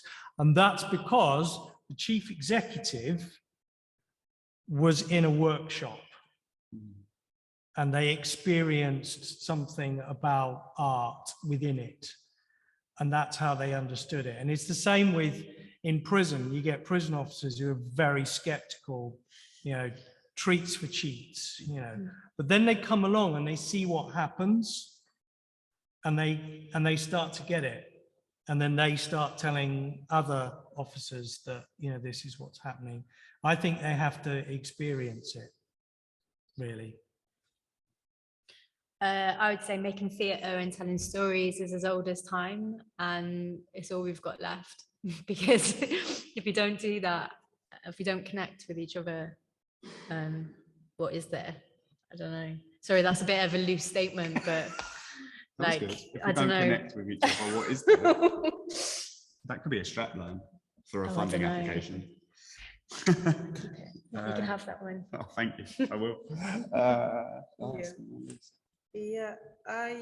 It's showing them really, because like, how do you, what do you actually say, like when one maybe thinks that art is just, it's meaningless, because so it's testimony really, and seeing life changing. Because what I often think is for us, ultimately, we want to, we develop those theater pieces and those artworks in order to impact on policies. That's our aim. That's what we want to do. So we have plenty of politicians. We have plenty of debate rooms where hard, you know, conversations are happening. But with art, we can address that in a very human way and get people to relate and get people to connect. So that's why we really need art in order for things to shift, the system to change. So we need that. Great. Does anybody have any questions? Yeah. How do I do? What do I do? Throw a microphone at you? No, you've got one. Brilliant. Oh, magic. Hi. Amazing panel, amazing thoughts. I'm Matt from Arts and Homelessness International, and I just wanted to pick up the conversation about evaluation. This is an international summit, and there's a lot of projects around the world who are listening in who don't have the privilege of our funding in their countries. And I started loving evaluation when I thought about the accountability and the scrutiny that has to happen on our organization. And if we're doing a bad job, I want to know that, and I want to get better. It's not something to hit ourselves with. It's something that, you know, let failures be your greatest teachers. Sorry, I've got the quote wrong. Make friends with your failures because they're your greatest teachers. And so when we all think about evaluation, and hopefully you'll see some of it later because we're going to do a really creative evaluation exercise, we kind of see it as something which we want to know whether the pound that we're getting from people like Spirit 2012, thought I'd get that plug in, thank you very much, we deserve it more than an amazing homeless centre down the street, And that has really released us. That feeling of evaluation is first and foremost about self-reflection. Are we doing a good job? And I sort of want to know whether we're hitting our aims. Sorry. That was beautiful. That wasn't a question. I'm joking. That was fine. Thank you.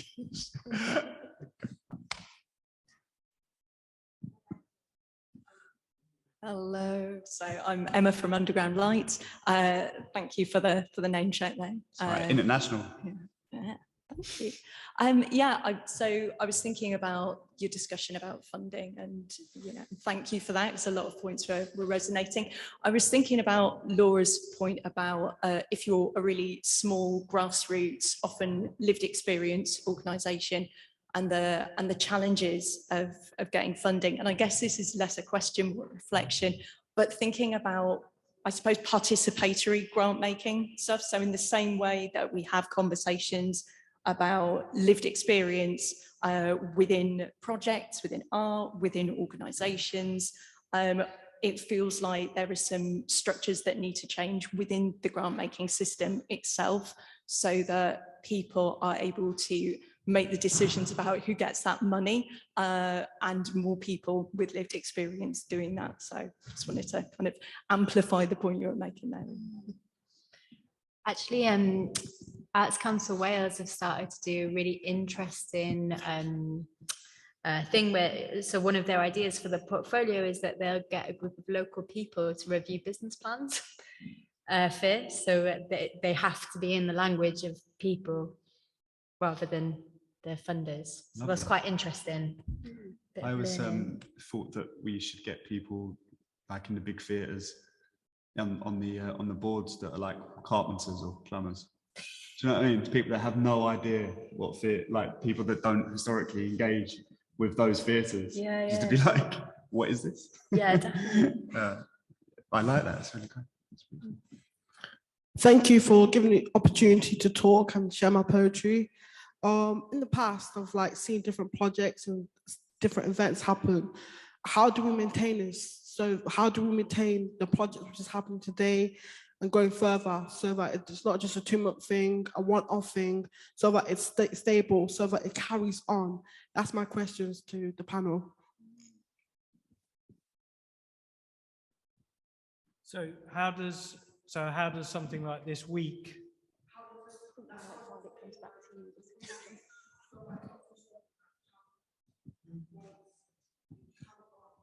So you want that legacy of being in your city, and how do we I mean,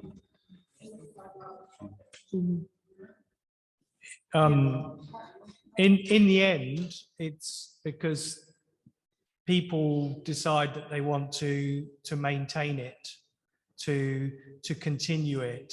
So whether you make a commitment to coming back together again next year or next month or 6 months or 2 years or whatever that is, it's hard because, and this is, you often go to events and there's a lot of energy gets created and a lot of excitement, and then it's like, well, what's in place after that? I can only talk in the prison theatre or prison arts world. So we have there's a national network of artists that work in the criminal justice system that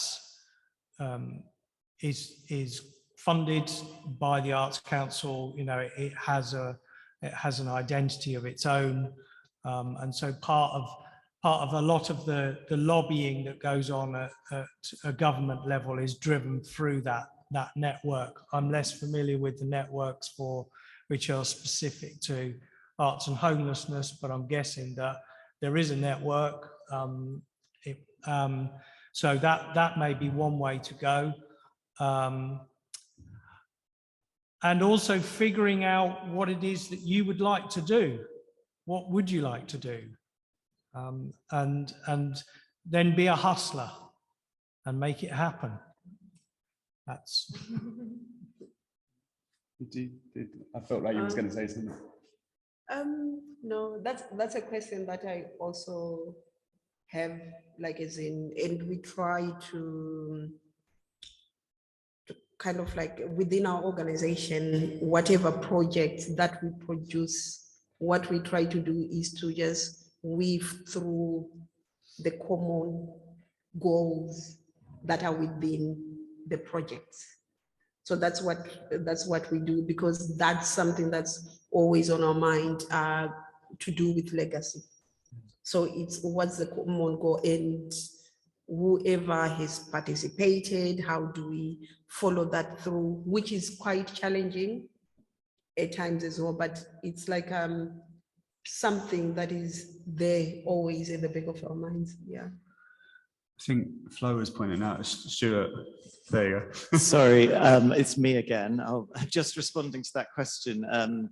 So Arts and Homelessness International was brought in by City of Culture to help connect and strengthen the sector here. So it's just been a question of bringing amazing organizations like Underground Lights together, and Crisis into a forum which meets every month, which has creativity, always looking for poets to perform at those. And the co-created steering group behind this is looking always at the day after the event being the most important day, what is happening with legacy. In this case, quite deep policy change and some more regular open mic nights, which everyone wants, and some dance programs. So that's really going to kick off. And this international conversations happens every month on the last Wednesday on Zoom. So it's not quite the same as like what happens after a big summit, because they're quite big to put on, but these conversations, we've recorded all of this and we'll share it, and any actions that have come up we'll commit to taking forward in any way we can. Stuart, also yourself, that evaluation, that's like making what you said earlier. I feel like that's improving us, we're pushing ourselves. But you know what you can't take away from it is something that you've got the answer yourself, because you were talking about inspiration in your poetry, and the idea that you can get up here and do a beautiful poem may well inspire somebody in this room to now then go and write a poem because of your quality. Yeah. There you go. So you know the answer before you answered the question, because you're an artist. You got it.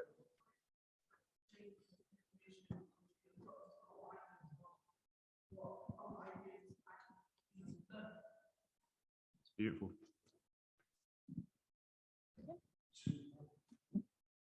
Hi, my name is Kim Hackelman, and I'm an embedded community producer at the Belgrade Theatre and also a freelancer.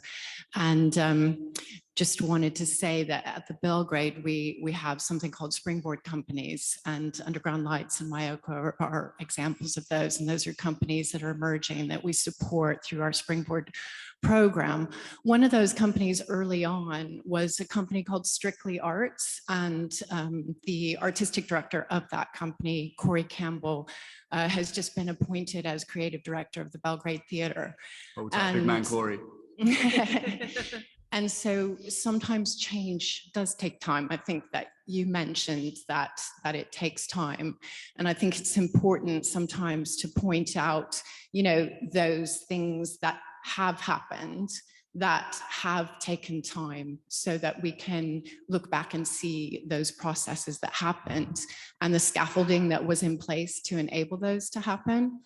But with both of those hats on, working for a large organization and also working as a freelancer, it feels like increasingly we're being asked to do the work of other sectors, whether that's the health sector or whether that is people working to support people of homelessness. But it feels like there needs to be conversations with those sectors as people in the arts of what we need to enable us to do some of their job for them, and the support that not only the people that we work with lived experience, but also those people who support those people.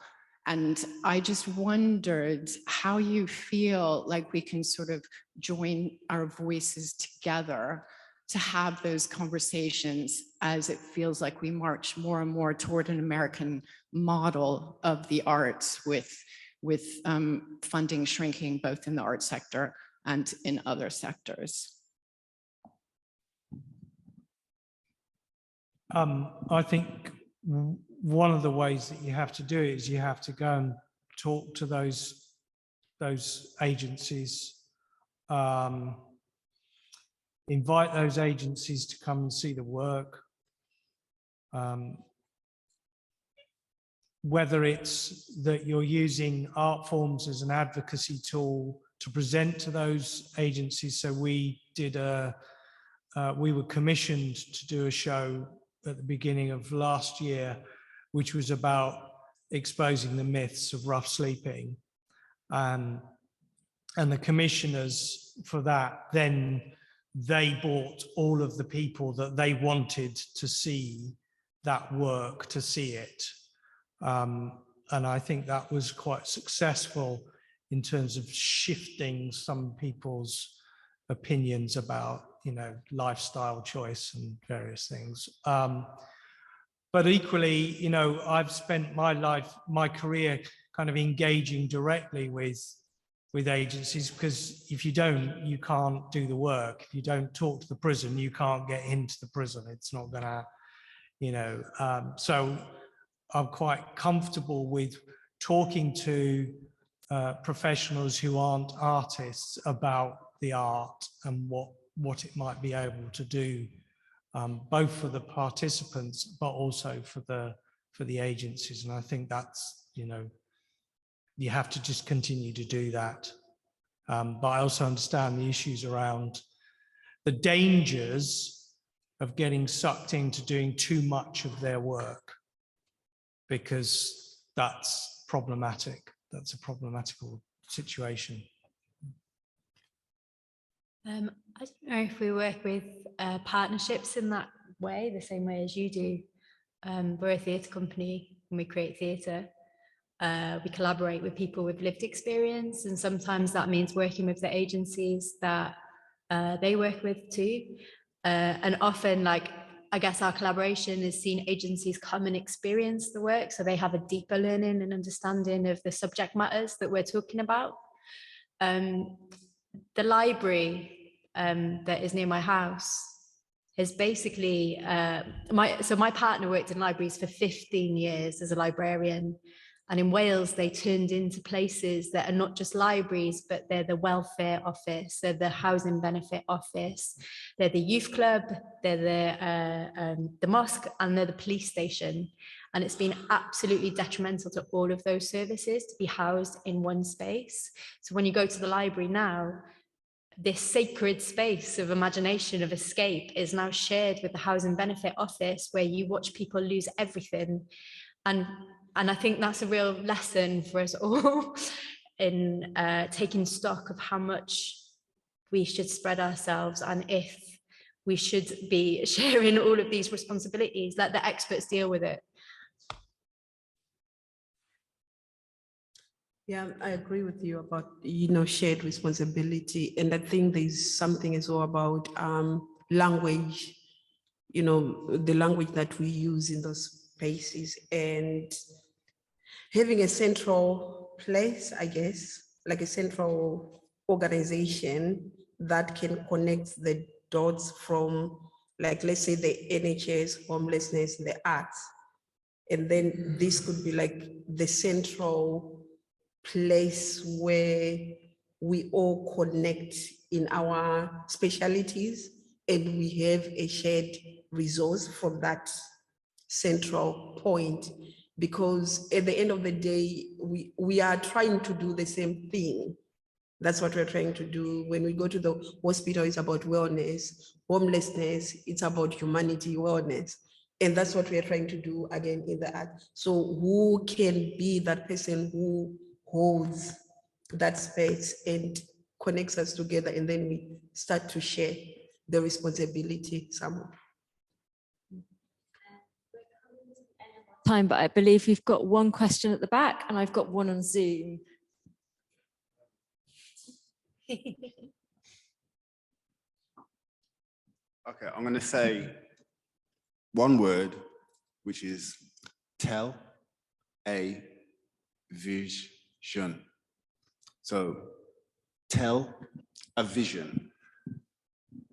I'm going to say I, but that sounds very egocentristic, but there is a an idea I've been working on, living, as it were, to research.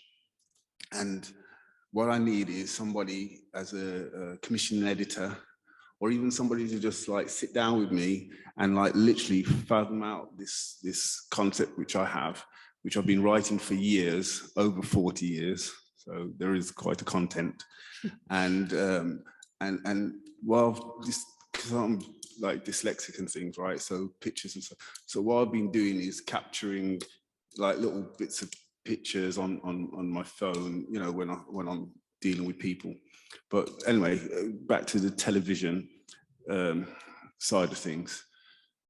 The vision which people seem to be wanting, yet going around all the surfaces and all the crevices and all the, right? Because we're in it. So the story I have is basically, it's about a smile catcher, okay, who goes around just looking for smiles, not seeing a smile, raises a question mark. Okay, however the story develops, it's partly art representing life, life representing art. So you have characters who go around, as it were, and like on Facebook, you see them and they've got like drones and they like, you know, what do they call these people now? Or when they set the tones on the internet, what do they call them? Sorry? Yeah. No, they're like, yes, correct, influencers, right? So you have these characters, basically they're influencers, but they have a resource, which is I call it an artist federation has put some of their excess billions, what they would have been spending on diamonds and things, what they didn't need, as it were, and watching the world burn. But I'm just saying, when they decide to put it into a pot, for instance, as a resource, these smile catchers, as it were, have access to that resource, and they're the ones who come in when the people aren't smiling, as it were, and they get to find out what the causes are. They're able to do life-changing results. In consequence, they do things like they buy debt, and the debt, what they buy from the people, the gas bills, electric bills, whatever, the rent, whatever, right? So then they're in debt in the sense of goodwill. So now they have a goodwill structure of value, whereby now they can offer their services or their time or their abilities, and they then offer it up as a token of currency, basically. So there's this goodwill system what exists of currency, which is distributed around when people's resources are being met. And anyway, I mean, it's all there, but I just don't want to like blah over the phone, you know. So if there's somebody who would like to talk to me on a commissioning editing basis, rather than, oh, that's a good idea, etc., and follow on. If there is a follow on, then if somebody could, you know, communicate and at least. Is it for television? For television as a thing? All things. Television, cartoons. I went to live my life to find out and discover all the necessary techniques, skills, and what was required to actually produce and create what I'm talking about. So I'm not just having it off my head. But I might be off my head, you know, but then I just talk to people in the general conversation in the street and however I'm moving about, and people are like so kind of behind me in the sense that they want this to happen, but I can only accept it happening in a certain particular way. So I'm speaking as an undiscovered artist, a dyslexic writer, prolific, don't read very much, and not very good at spelling, etc. But I'm a prolific writer, and I do have things to say, which is in a solutionifying way. So we'll try and find you some gateways. We're gonna get some people, and there's international people trying to give you some help to realize that work that you want to create. It's all Sounds about us. banging. Yeah, I'm ready. I think it's the new Squid Game on Netflix. I think that's the vibe. We should do it. We should find out how we can make that happen for you.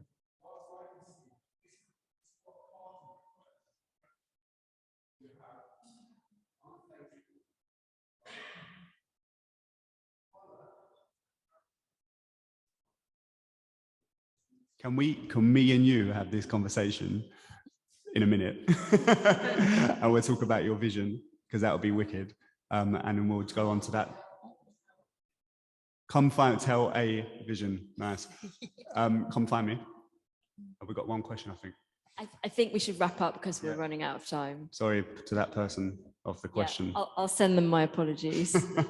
Okay, well, I think you probably all in agreement that we've got some fucking incredible artists here and organisations.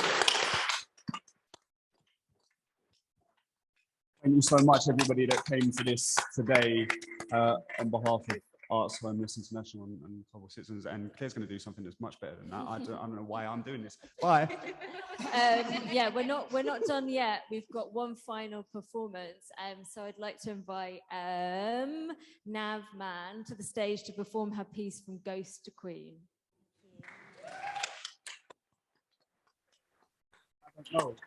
Thank you, everybody. So this is my story of finding home and sanctuary in this city of sanctuary, Coventry. So it's called From Ghost to Queen, and it's my story. I searched to find fragments of myself that once were broken, like shards of glass spinning in a downwards vortex. I knew there was life inside me, buried beneath the rocks that laid on my soul. I was crushed inside, defeated, but not hopeless. I was called to Coventry for healing, in the city of sanctuary where the living waters restored me. I walk around these ancient grounds, and in my body I can hear the sounds of thousand-year-old prayers that made this land we walk on today sacred. From the incantations of the ancient priory, I can hear a new sound rising up from the ground, singing over me. I take off my shoes to feel the ground beneath my feet, and my heart speaks to me. I'm not defeated. I'm not who I was. I am not defined by the bombshells, explosions, or ghosts of my past. I can hear a new sound rising up from the ground, from the soles of my feet. It's my resurrection sound. I feel an iridescent light shining out of me and over my city, Coventry. Come and stand with me. Let the light in. And let it shine out of you as we stand together as brothers and sisters, like lamps lining up the streets. From space, this looks like a city whose light cannot be hidden, never dulls or dims or powered by electricity, but by the bonds of love. And the transformation of who we once were to who we were always meant to be. You came here like me to find a place to call home, to belong. And you found a unique shaped space created just for you. Come as you are, the city calls. My heart answers its deepest desire to be called home.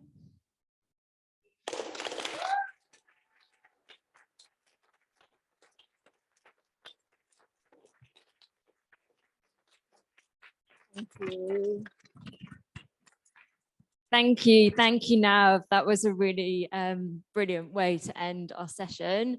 All that's left for me to say is just some thank yous. So thank you to our speakers and performers for inspiring us with your work today. Thank you to Matt and to everyone at Arts and Homelessness International for letting us be part of the summit.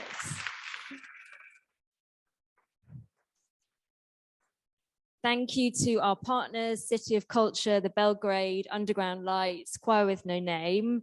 Rough Tough is running this week until Saturday at the Belgrade. We'd love for you to come and see it and see Daisy, Holly and Wes's beautiful performances. Summit attendees can access £1 tickets to see the show. So please pick up a flyer which has the code on it, or you can come and find me and I'll give you the code. We'd be grateful if you could spend 2 minutes filling out our survey to let us know what you thought of the event. The links on the projection thing, and Flow also have hard copies for those of you who'd prefer that.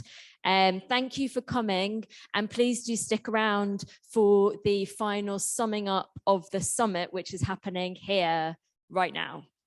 Thank you, everyone.